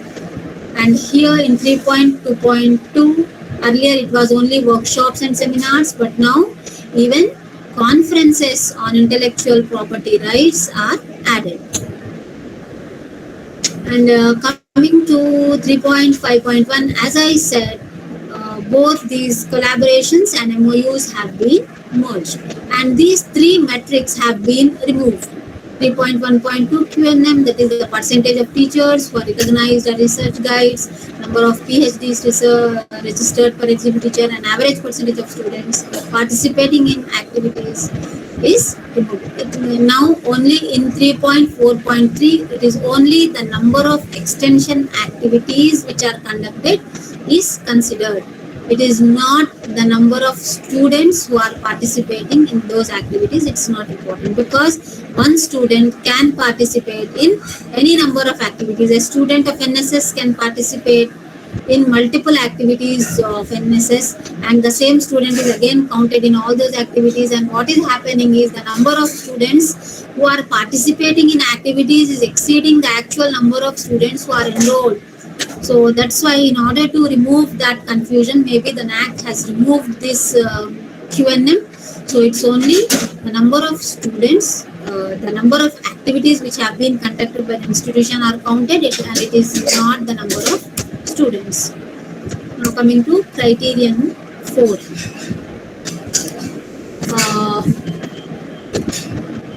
It has got 4 key indicators, total metrics 6, 3 QLMs and 3 QNMs. Again, here we have got a good merger of metrics.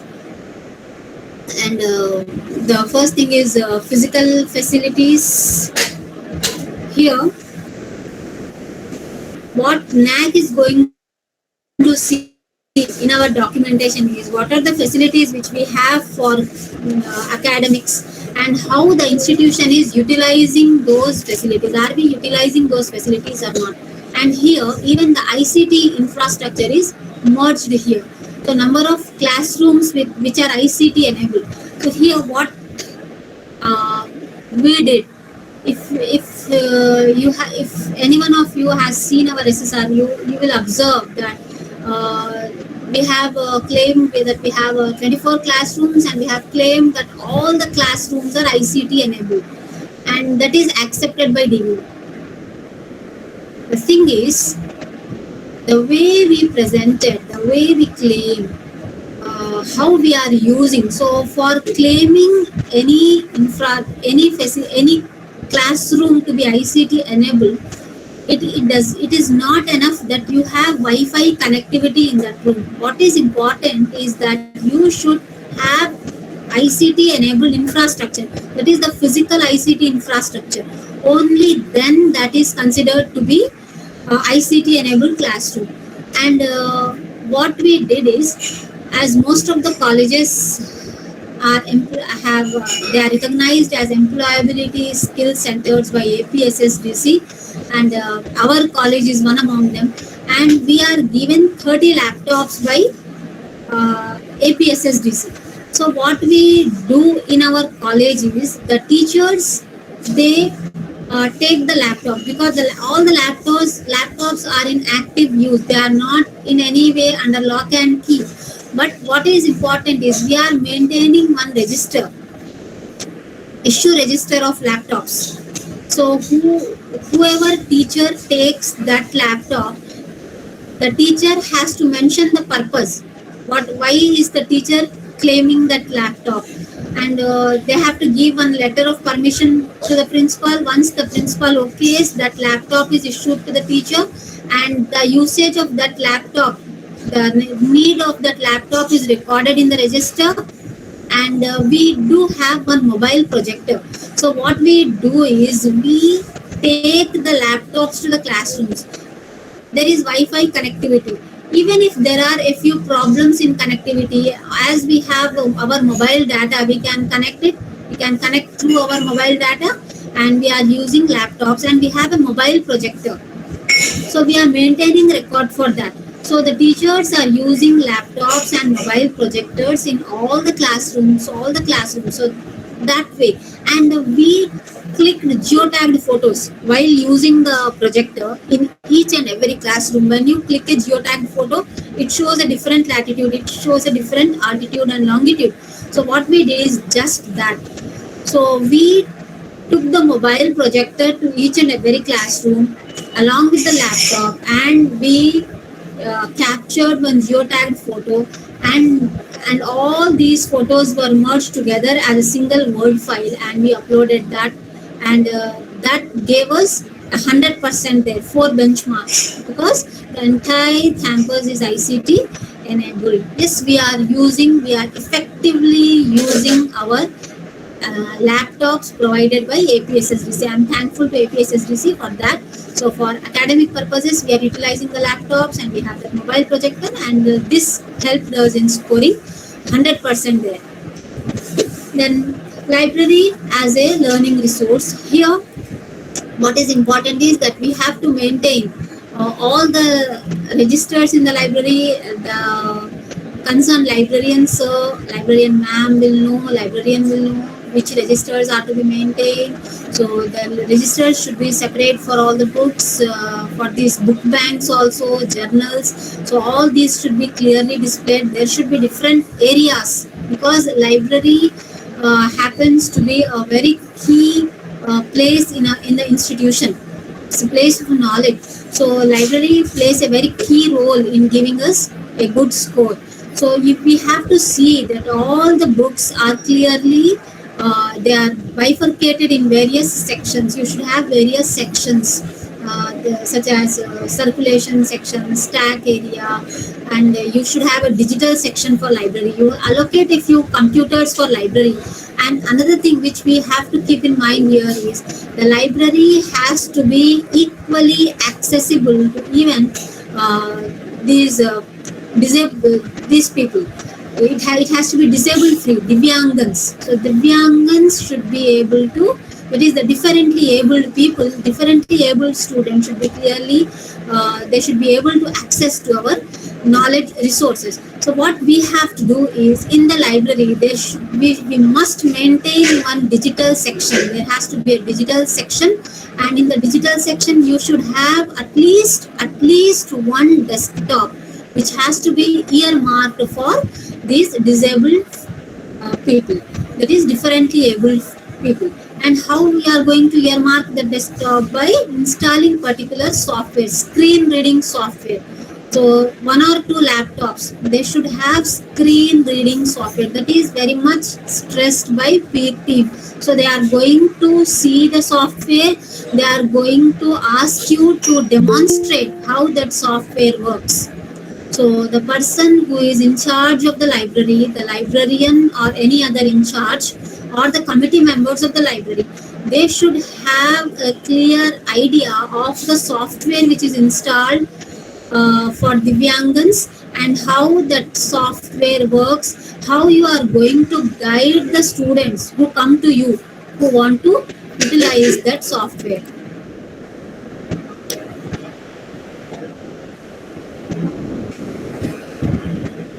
Then IT infrastructure, that is how the institution is updating its IT facilities. That is one thing. Here, what has happened now is, again here, IT infrastructure is merged with bandwidth. Earlier it was a different QNM, now bandwidth is also merged. So in order to score better, you should have at least 50 Mbps bandwidth connection. So number of connections are not important. The number of connections which you have is important. So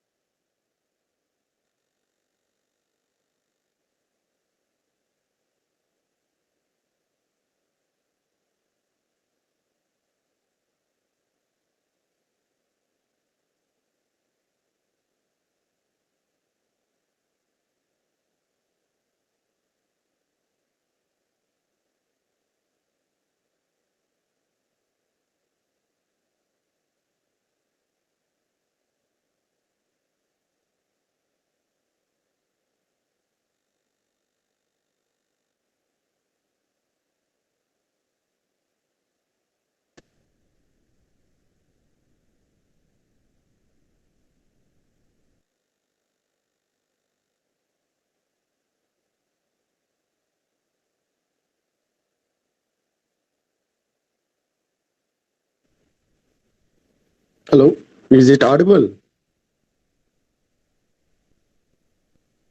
Okay.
is the PPT visible, sir?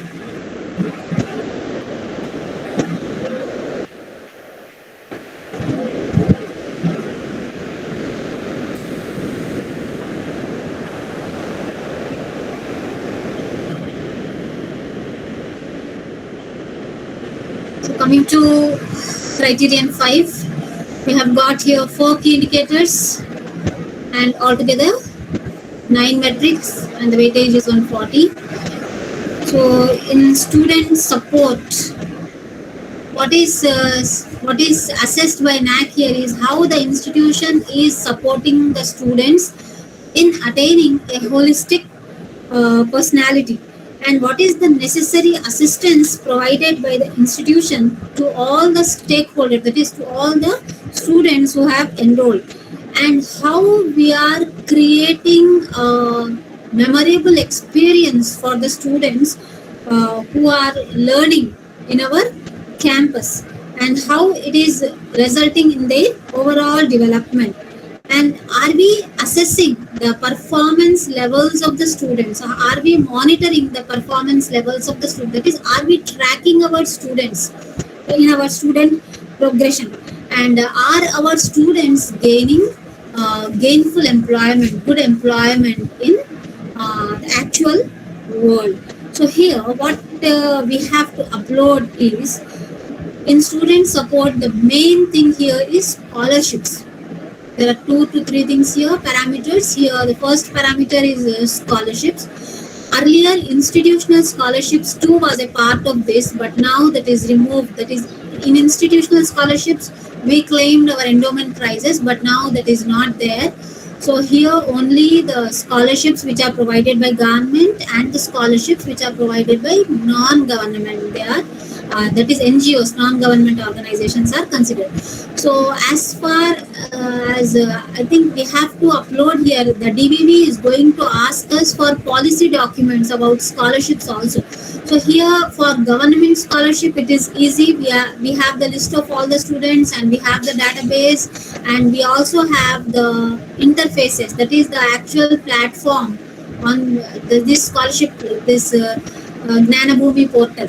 So what we can do is we can take the screenshots of those, and we do have the government policy, and we can upload that easily. But for the non-government organizations, you have to procure a policy. For example, as all of you might have heard, we have in Anantapur, we have got a rural development trust which is which is supported by Father Vincent Ferrer's family. That is a trust.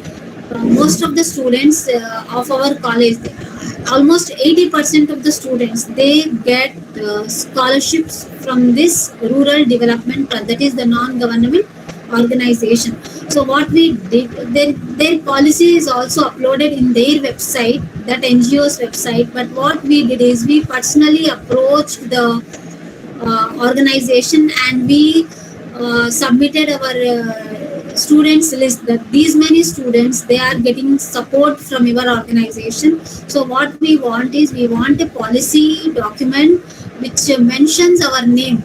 So these people were kind enough to include our institution's name in their policy document, and that's what which we submitted in our data validation and verification process. So they are going to ask us for the policy document for this non-government scholarship, and we ought to have a clear list of the students who are benefited by these scholarships, and this data has to cover latest completed 5 years. And as far as this scholarship is concerned, we have to remember a few things, that scholarships given by institution should not be considered.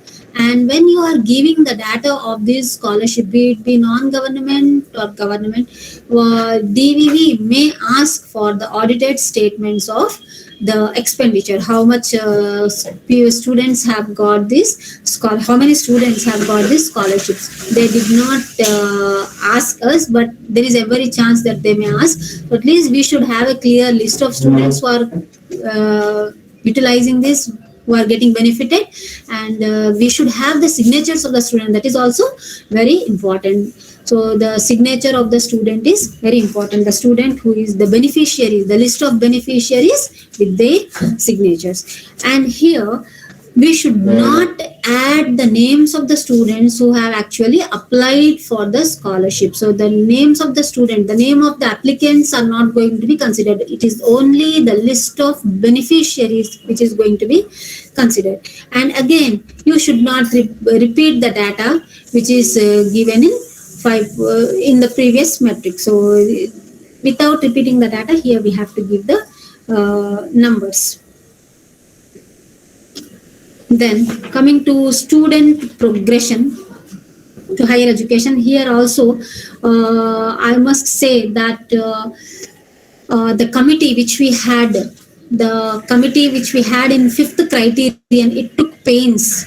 So there were 4 to 5 members in our criterion 5, the criterion 5 in charge, and all the members, they took pains to visit various PG colleges, because although we do have the record, we do have a WhatsApp group of the previous students. Most of them, they keep leaving, and most of the students, they don't inform us about their progression in higher education. Most of the students would have progressed, but we don't have the information.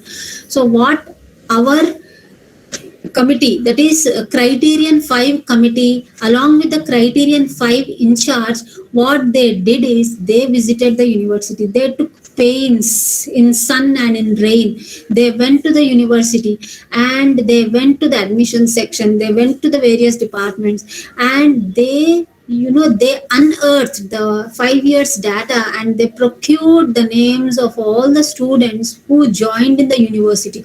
And they also visited various affiliated PG colleges, and they got the data from there, and even for placements also. So they called each and every student. The committee took lots of pains. They called each and every passed out student, and they procured the data along with evidence. It is not only the information, name of the student, but what is required is we must have a valid evidence, that is offer letter or the salary certificate or their ID card of the company or any organization in which they are currently employed. So along with the evidence, we should also learn about the salary package. So what is the salary package, and the phone number of their organization, because DVV partner may try to contact.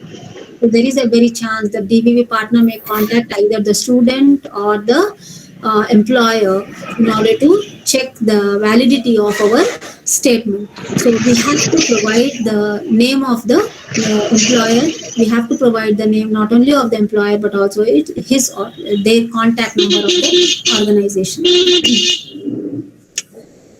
Then under student support, I forgot to mention that there is one more very important parameter here, that you should have anti-ragging committee and you should have disciplinary committee. So there has to be a disciplinary and a grievance cell also. So you should have a grievance cell. So here the grievance cell has to conduct meetings, periodic meetings, and there has to be a register, proper record maintained, and all the grievances have to be properly recorded there, and action taken report should also be readily available with this committee, that is the grievance redressal cell. So whoever people who are handling this, they should have minutes of the meetings of the grievance redressal committee. The grievances should be properly recorded and action taken reports should be made available with them. And they have to have an annual reports. So for 5 years, the grievance redressal cell, be it be grievance redressal cell or any other committee. For example, we have JKC, we have a career guidance cell, we have WEC, we have NCC, we have NSS. So all these various committees, all the committees which are there in all these, be it be statutory committee or non-statutory committee, all the committees should have annual reports along with photographs, if possible geotagged photographs, at least from now onwards. So you should have reports of the annual activities conducted by the committee, and you should also have proper minutes. All these things should be, all the resolutions should be recorded in minutes register, and there should be action taken reports too. Then in student participation and activities, here we have to mention the sports and cultural activities. Basically, it is sports and cultural, because the activities of NSS and NCC, YRC, RRC, they are already covered under criterion 3, extension activities. So you should not repeat those activities here. Here what we are talking about is only cultural activities and sports. So the students who are participating in all these activities at state level, national level. So we have to show that, and the entire team, if a team wins one award or a medal, it has to be counted as one. So you cannot count the number of each and every player and each and every participant in that group. Then coming to alumni engagement, it's good to have a registered alumni association. If it is not registered, you see that you get it registered. At least otherwise, what you do is you have to have a register of all the passed out alumni, and you can, what we do at KSN is we have a resolution, we have an association, we take resolutions, we have regular alumni meets, and here we have resolved that every student who passes out from the college has to take membership in the alumni association by paying at least 100 rupees. So the students, they pay 100 to 500 also, and some of them have paid even more. That depends on the students. So we should have proper receipt books. So this comes under a financial implication. So once you are receiving an amount, be it be at least 100 rupees, even a single pie, you have to issue a proper receipt to the student, and there has to be a register in which this has to be recorded. Because in that QNM, you are asked about alumni contribution, whether it is less than 1 lakh or more than 1 lakh or up to 3 lakhs. So for this, you have to scan that list of alumni who has contributed amount to the college, along with the signature and receipt number also, if you have got a proper receipt book. So we have to have this very clearly, and it's better to have a separate account for depositing this alumni. And if you are this metric can be opted out. Actually, this QNM can be opted out. So if you are not opting out, the DVV may ask for audited statement of the available budget. So as we had opted out this metric, we were not asked. But if you are not opting out, then there is a very chance that DVV may ask for even audited statement of expenditure for alumni contribution. So you have to keep that also ready with you.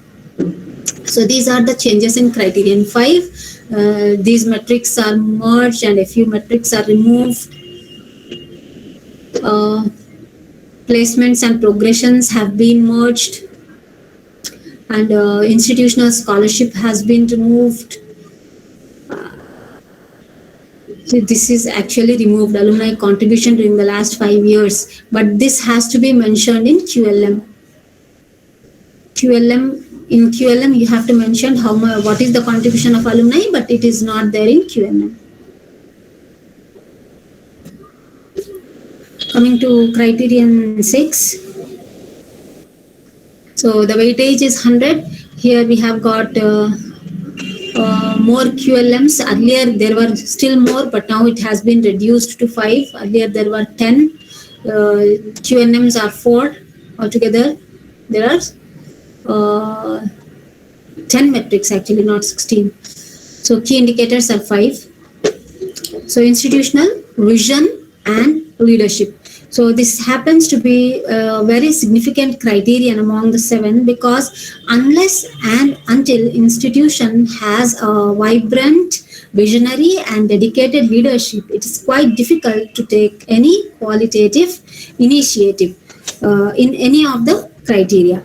So we have to clearly draft. So first, in institutional vision and leadership, the institution has to the IQAC, the principal, all of us together, we have to chart out one clear vision of our institution, and it should be followed by mission statements. So the vision and mission of the college, they should be mapped. The mission should be in tune with the vision. So what is vision? Vision is a long term goal, whereas mission is the short term. How you are going to the different stages, the different steps which you take to achieve your long term goal is your mission. So vision is long term, mission is, you can say, it's short term. So mission includes various statements. So you must have mission statements, and for vision it has to be a single statement. And for this, the faculty can sit together and brainstorm for adding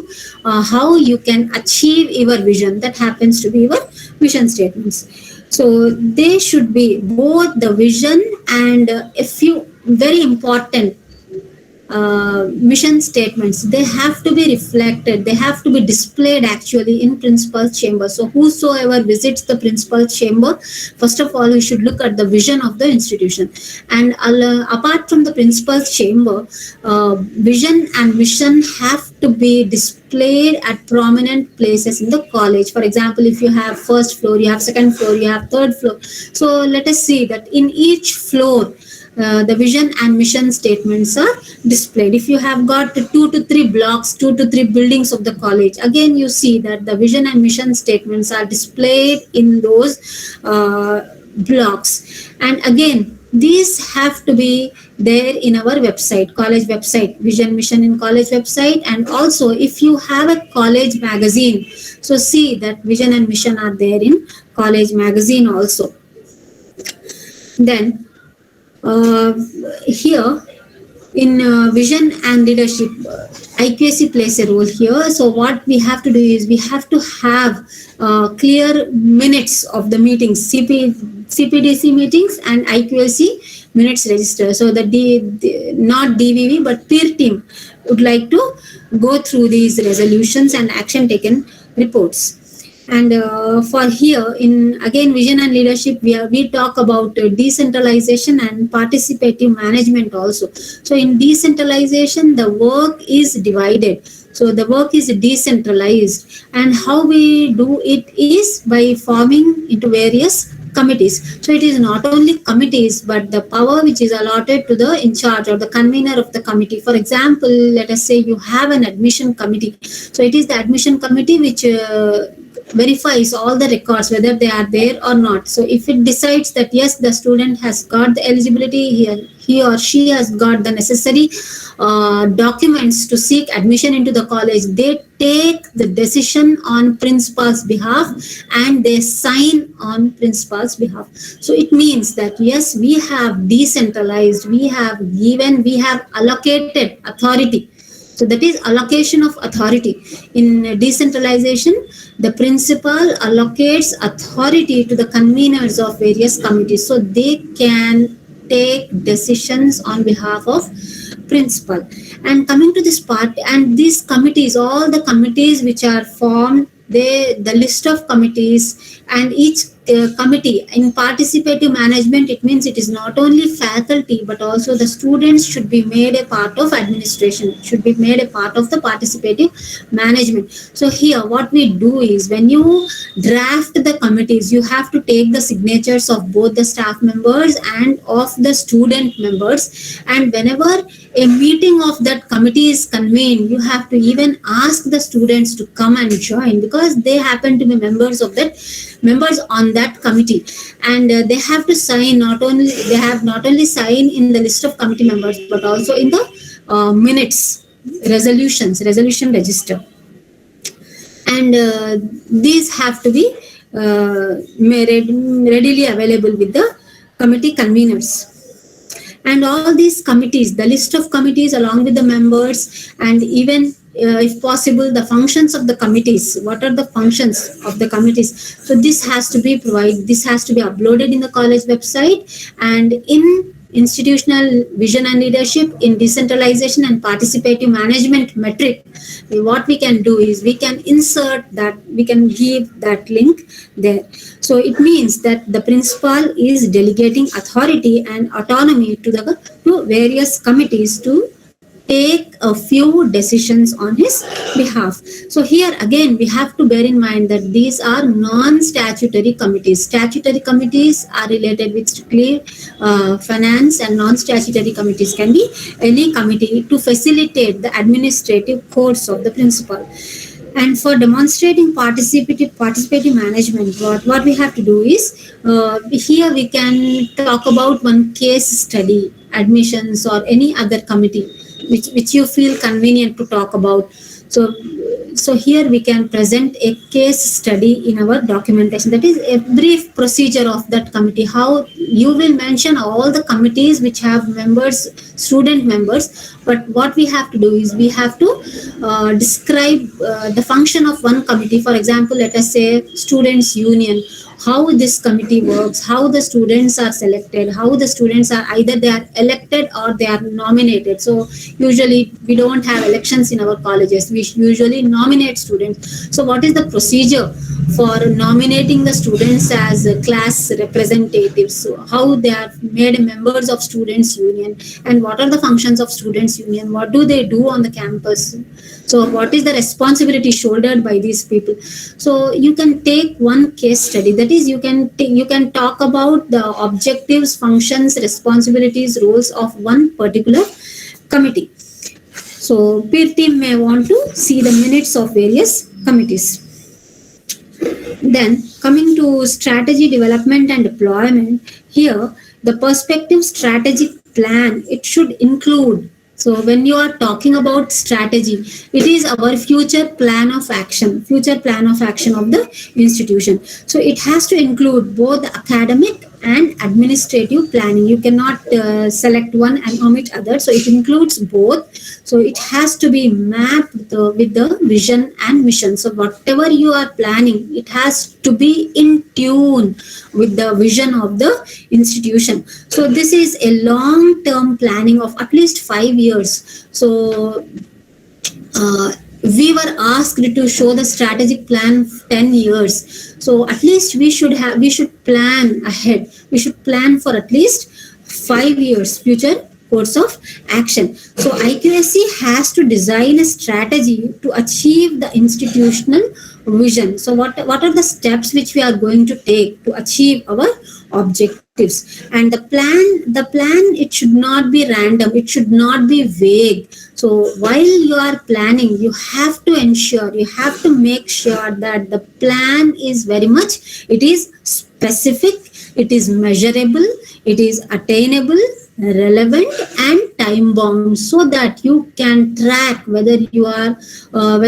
maintaining your time limit or not, whether you are actually achieving your vision or not, whether whatever you have noted down in your action plan, are you able to achieve that or not? Is it achievable or not? So is it in our hand? Because something will not be in our hands, it will be in the government's hands. So it will require some budget. So those things we cannot include in our strategic planning, because something which we ourselves, we do not have the autonomy to do, that we cannot include, and we just cannot put our hands up saying that we could not achieve it.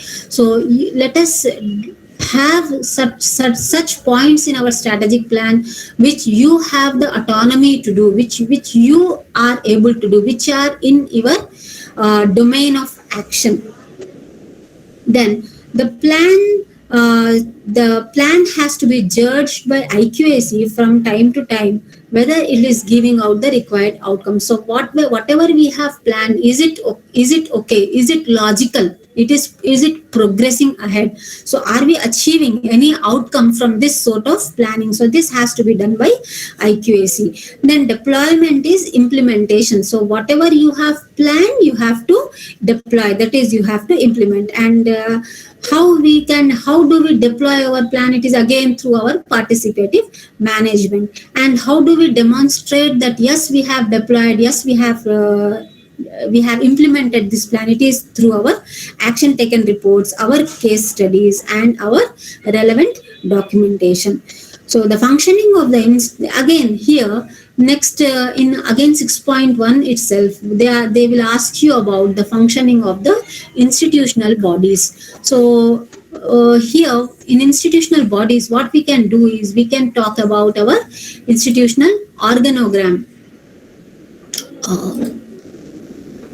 Organogram is the hierarchical structure of the administrative setup of the college. So it has to cover both academics, it has to cover administration, and also it has to cover our examination cell. So in documentation, while you are writing about this aspect in your QLM, what we have to do is we have to highlight the roles and responsibilities of these bodies, and how these are practically managed. For example, what is the code of conduct for the faculty, whether we have the code of conduct for our stakeholders. So this has to be uploaded on college website, and the copies. And again in 6.1 itself, we talk about what are the different service rules. So here what we can do is we have to have the copies of proceedings of appointment and service rules, which can be uploaded on our website, and the link can be provided. For example, how we are giving salary to the temporary staff, the people who are engaged on temporary basis, that is hourly basis. So how we are giving them, and what about this contract faculty, how we are paying them. So everything, we have got certain proceedings from the government. So these proceedings have to be displayed in our SSR, that is in the form of a link. Then coming to e-governance in 6.1 itself, that is Management Information System, MIS. So here what we have to project is how the institution is utilizing technology in planning its academic and administrative activities, how we are utilizing technology. So here this MIS, that is Management Information System, it can be purchased, that is various softwares are available which we can buy, and there are softwares which are actually we are using and which are provided by the government itself. So there are many customized softwares which are used in planning and development. And what we can plan using these softwares is we can plan our budget, that is we can plan our library budget, we can plan our annual budget, we can have a merit list of the students, we can plan curriculum, the transaction, etc. In administration, this Management Information System, that is MIS, can be used for maintaining students' data. You can maintain attendance reports, data of staff, that is a data bank of staff and students, their mail IDs, etc. And for admissions, we are actually using the software OMDC, and in financial transaction, that is for giving salary, the institutions are already using the software MIS. In admissions and scholarships, we are using that Gnanabhoomi software. So what we can do is you have to take the screenshots of all these interfaces and you can show them. You can display that in our SSR. So coming to this faculty empowerment strategies. So here we have to talk about the welfare measures which the institution is employing for the betterment of the faculty. Here you can talk about the self-development of the faculty. What is self? Here it is self-development means professional development. How the institution is encouraging, how the institution is supporting the faculty to undergo various self-development, that is faculty development programs. And apart from academics, there are other welfare measures which we can highlight. For example, we have the group insurance, we have GIS for the government employees, group insurance schemes. So all all these, yes, the institution is providing, the institution is making it convenient for the employees to utilize all these government schemes. For example, we have the institution is permitting the employees to apply for various types of leaves. Here you can talk about various types of leaves. Then fees installments, how the students are given, or if the staff is, if any member of the staff has admitted student, if are you giving them any installments to pay the fee. Or we can talk about the general provident fund, and and the other employees who don't have provident fund, they have got some other benefits. So you can talk about all the benefits. And if the college must, it should necessarily have one health center, it should have a cafeteria, because all these, they come under physical infrastructure. So here you gain points here. So what about that health center? So the college has got a health center or a child care center, because there might be employees who have got little babies, the women employees, they may come with children, so they should have one child care center. And not only for employees, so even if your college during the examinations, what happens is we have jumbling system.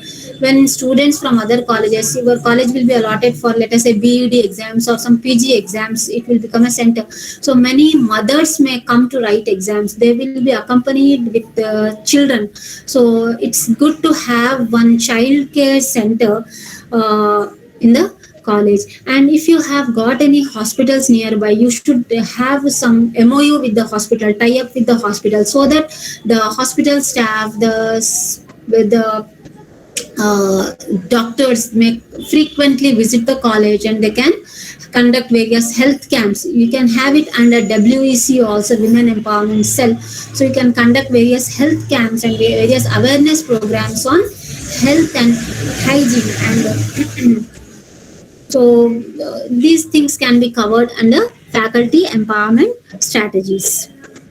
And if the college has a canteen, it's also well and good. What are the facilities which are provided at the canteen? And for every canteen, something is mandatory. It looks to be very, it's a petty thing, small thing, but this is what which is given much importance by peer team, that the canteen, you have to display the rates of all the items, that is the eatables which are available there, and the rate has to be properly displayed.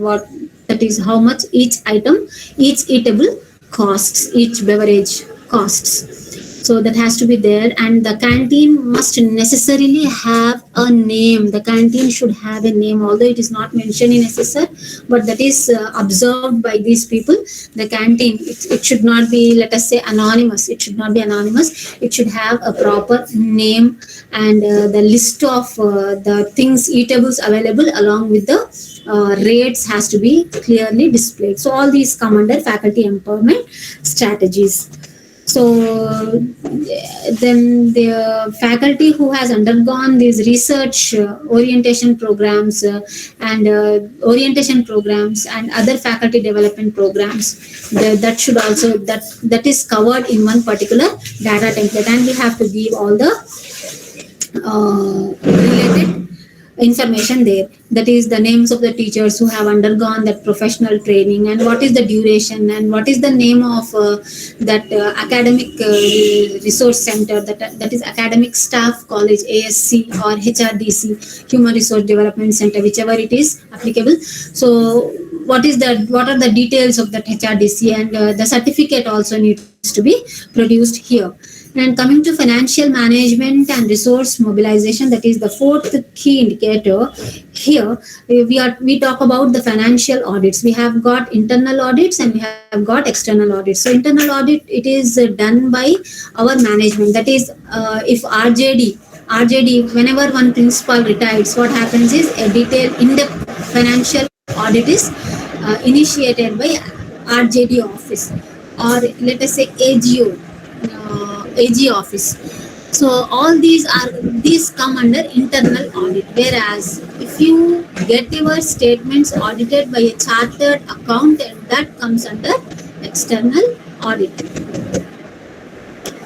Then coming to the last key indicator here, which is internal quality assurance system.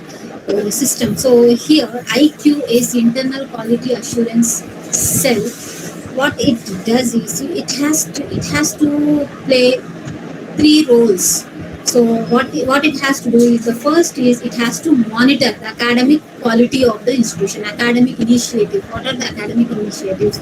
How various departments are functioning, how they are, whether they are deploying their annual curricular transaction plan or not. So this annual academic monitoring has to be uh, the responsibility has to be taken up by IQAC. And for this, what IQAC can do is it has to conduct periodic audits, that is internal academic audits, and from time to time the IQAC can also conduct external audits, that is external financial audits.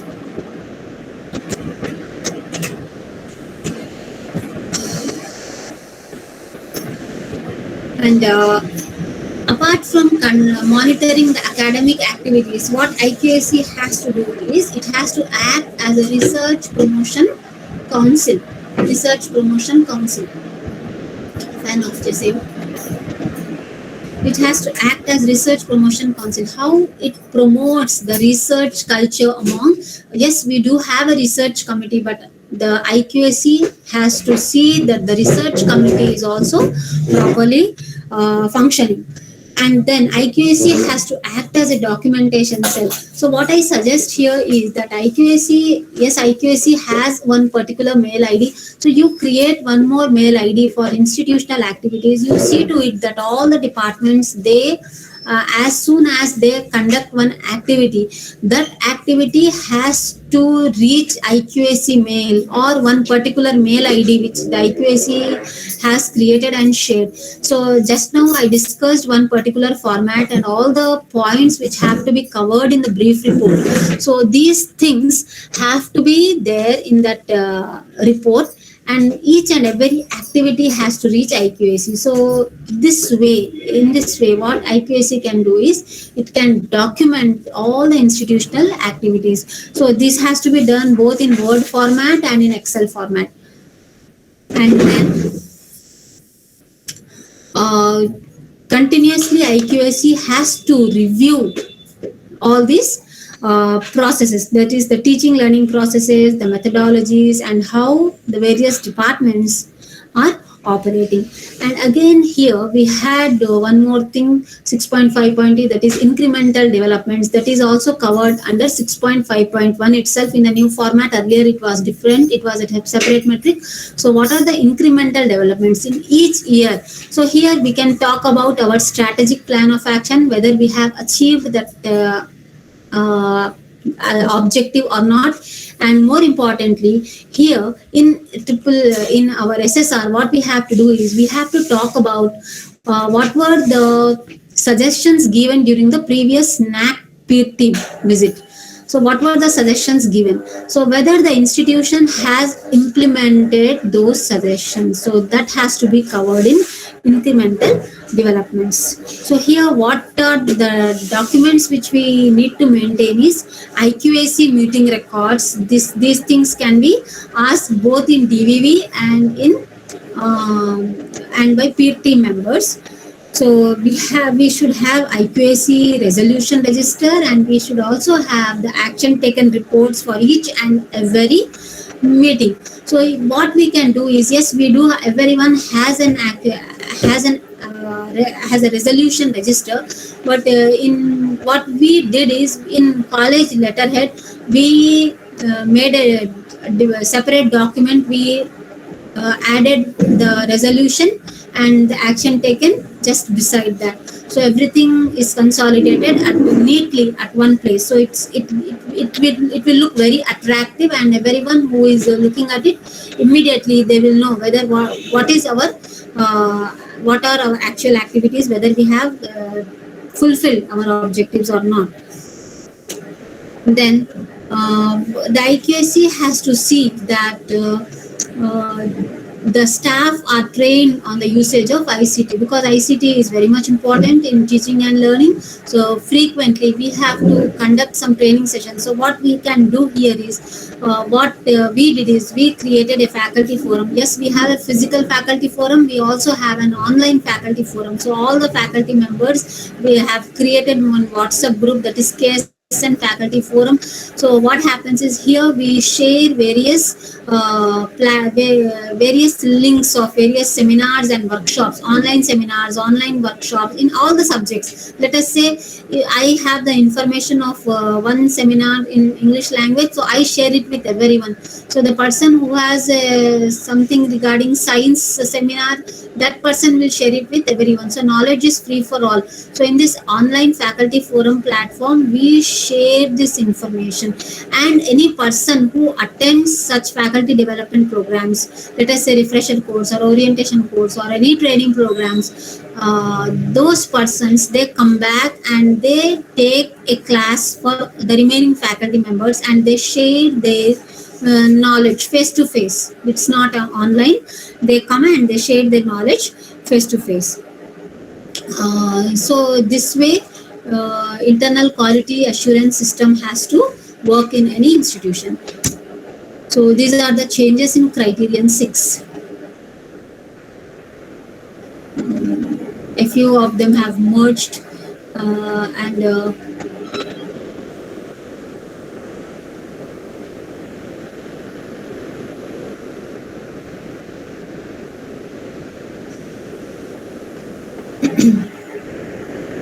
and in this performance appraisal system, what we did is, we have our ASARs, that is annual self appraisal reports. We claim that here, and we showed the interface of CCE where we have uploaded that performance appraisal. So we should have all these ASARs ready with us, and these were inspected by peer team.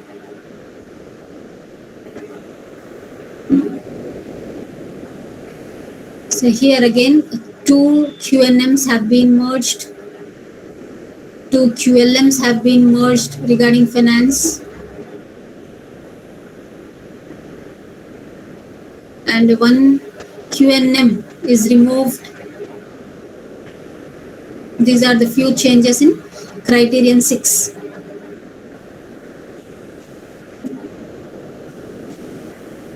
Coming to criterion 7, the number of QLMs has got drastically reduced, but all are merged. Nearly 4 to 5 are merged in one. So in institutional values and social responsibilities, we talk about gender equity, and here you can claim all the activities which are conducted under Women Empowerment Cell. And again, we conduct so many activities for promotion of these constitutional obligations. So the person who is consolidating the data has to acquire all these activities from all the departments and see to it that whatever activities you have claimed, they should have proper evidence. Then while recording, and here also in institutional values and social responsibility, we have got a few QNMs also, such as what is our responsibility in protecting the environment. So here we have got environmental audits, we have got green audits. So those reports have to be, and this has to be done by an external agency. The green audit has to be done by an external agency, environment audit, and we conducted water audit also. So all these audits have to be performed by external agencies, and you should have proper certificates, and the name of the agency, valid agency, has to be printed on that certificate. Only then that is valid. So now ISO certification is very much useful here. It comes in handy. So we can prepare one ISO manual, we can submit it to HYM, International Private Certifications Limited, and the auditors will come to our institution. They will inspect our labs, they will inspect our physical facilities and all these things, and the facilities on the campus, and they will have interaction with the staff and students, and they give you the certificate. They will conduct the audit and give you the certificate. That certificate is very much valid. Then coming to best practices, we have to highlight two best practices. Here the best practices they have to be in a proper format. So CC has got a very good compendium of best practices in CC website. So that is there in NAAC format itself. So NAAC also prescribes one format. So that is what is the objective of the practice, what is the context, and what were the problems encountered, and what is the evidence of success, and whether any financial implications were there. So whatever best practice you select, so it has to be projected in the according to that format. So both the best practices, each 15, so it's what 30 weightage. And coming to institutional distinctiveness, it has to be something unique. Here it does not have any format, but what you have to do is you have to select, you have to project the best aspect of your institutional outcomes, whatever it's offering. And here again the peer team will see whether your institutional distinctiveness is mapped with your vision and mission. So that's what we have to keep in mind here. In institutional distinctiveness, somehow it has to be mapped with our vision. That is the vision of the institution, because it has got a good weightage, it has got 20 weightage. So we just cannot lose our points here. So while doing the documentation, you see to it that all your vision and mission statements are somehow mapped in your institutional distinctiveness. These are the changes in criterion 7. There are many changes. 7.1.11 metric is merged with 7.1.1, that is commemorative days. So here usually what I found in various self-study reports is that constitutional obligations is different, commemorative days is different. So we should not mix up these two things.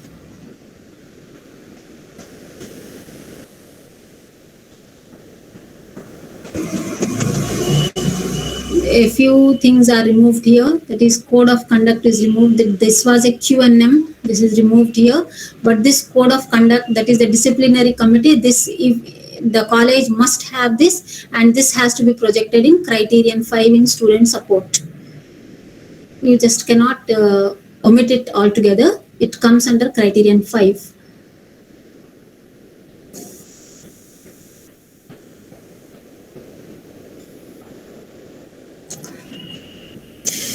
So what I want to sum up here is that while preparing our data, what we have to do is we have to be very honest, we have to be very committed while we are preparing our data for NAAC A and A.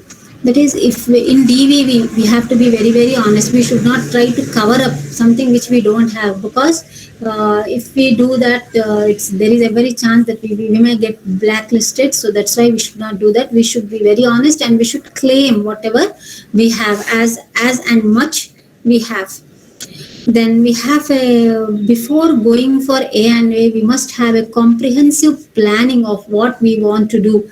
So for this, we need various committees and committee in charges. We need to have committees, and let us see that each committee should have at least one member who is much well oriented with technology, because you have to prepare these data templates, you have to prepare these word sheets, and different departments will turn up, they will give their information in various formats. So everything has to be consolidated as a single word file and in a uniform format. So we should have someone who is very patient, who is good at this technology, so that all of us can share the work and do it efficiently.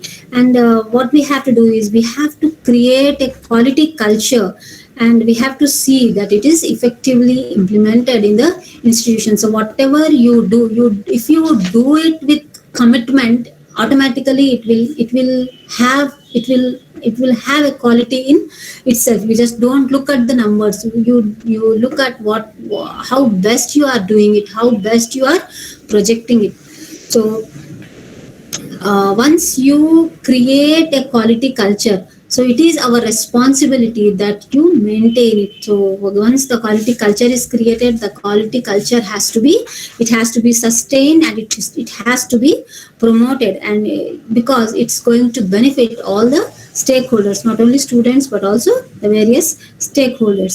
So if we look into all these things, and if we are very committed, if we give our best to whatever we are doing, if we just do our best, then definitely we will get whatever the NAAC grade which we are expecting.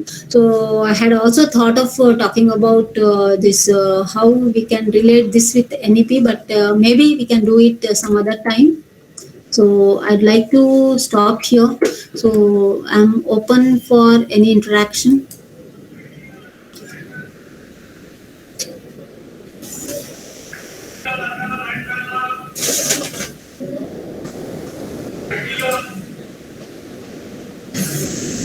If you want to ask anything.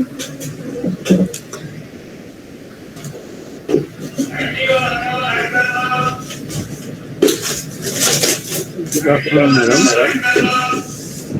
Hello. Yes, sir. I'm Dr. A. Gangadhar Rao, Criterion 3 in charge, madam.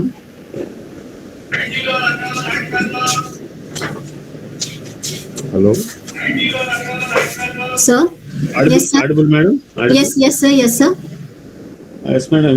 You are clearing some doubts. Yes, sir. 3.5 లో MOU and collaboration అనేది రెండు ఒకటే కదా అనిపించాయి. ఇప్పుడు merge చేశారన్నారు. Thank you madam.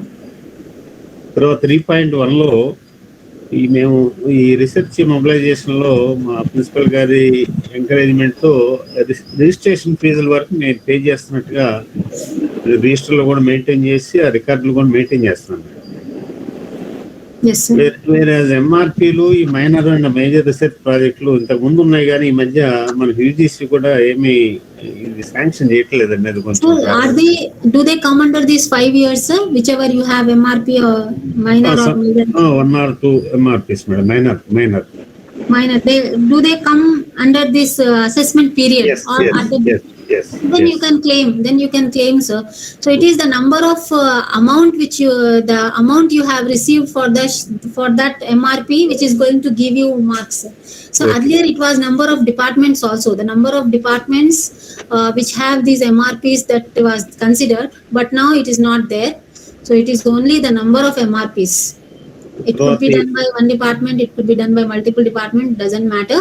And the number of the amount which is sanctioned and how it is utilized. So once you are claiming an MRP, minor research project, what we have to do is we have to submit all the proper documents.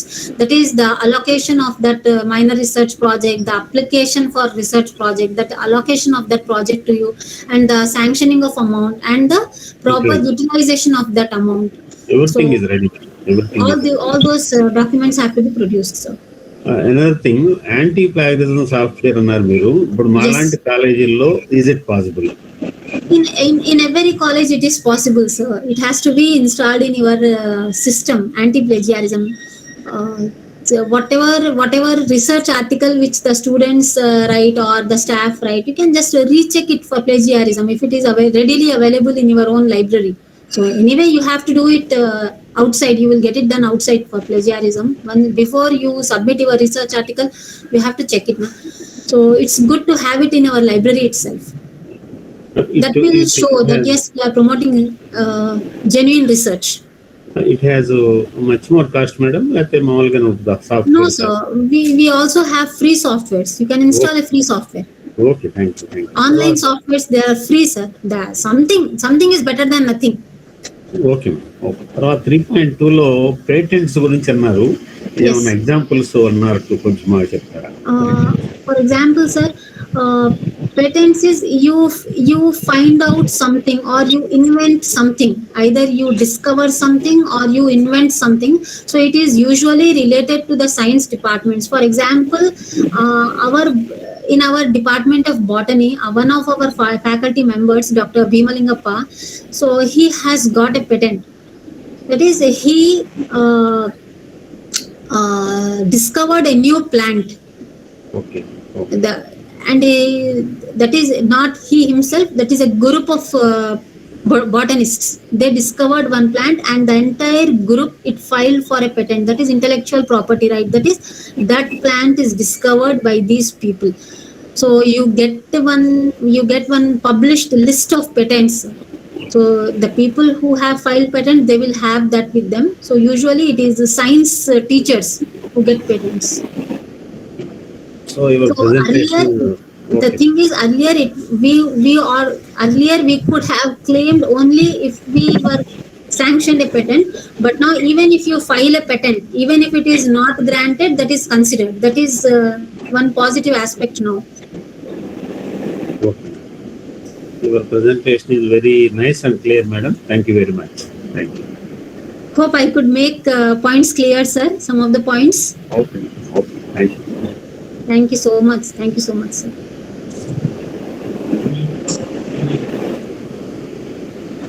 So any other things? Hello, madam, Yes. am I audible? Yes, sir. Madam, first of all, on behalf of ABR Government Degree College, Repalle, I am congratulating the principal P. Shankaraya Garu and yourself, IQAC coordinator, and your criterion in charges and your team for securing a good grade, A grade. I think this is the college for getting a grade in the revised accreditation framework. Only 2 colleges. Yes. So getting Rajahmundry A grade is not a big thing. There are 250 staff members is there. Only 25 staff members is there, and 1,000 strength. Getting a grade is not so easy. So your staff members' dedication, sincerity, efforts, all together, we got a good grade. Once again, I am congratulating all of you. I am extending cooperation for this college also, for your cooperation. We hope we will get good grades. Please kindly extend your cooperation in all aspects. Sure, sir. Thank you so much, sir.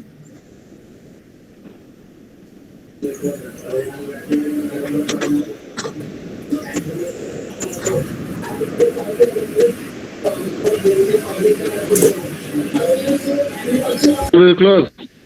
Okay, sir. Sure. Okay, sir. Okay, madam. Thank you. Thank you.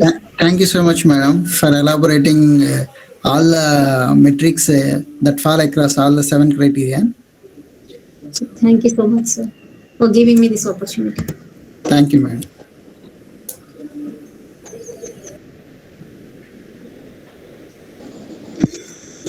Well, please share this PPTs.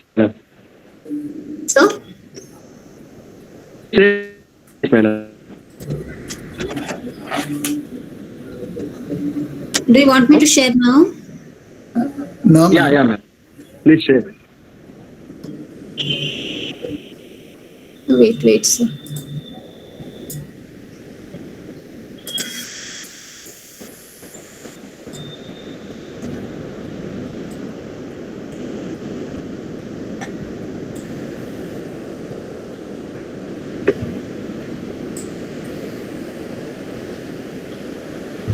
Is it there, sir? Visible? Yes, madam. Yes. Do you want me to go to any particular slide? Please share all this, what you have prepared, all PPTs to our WhatsApp group, madam. We will share in the college group. Okay, sir. That I will.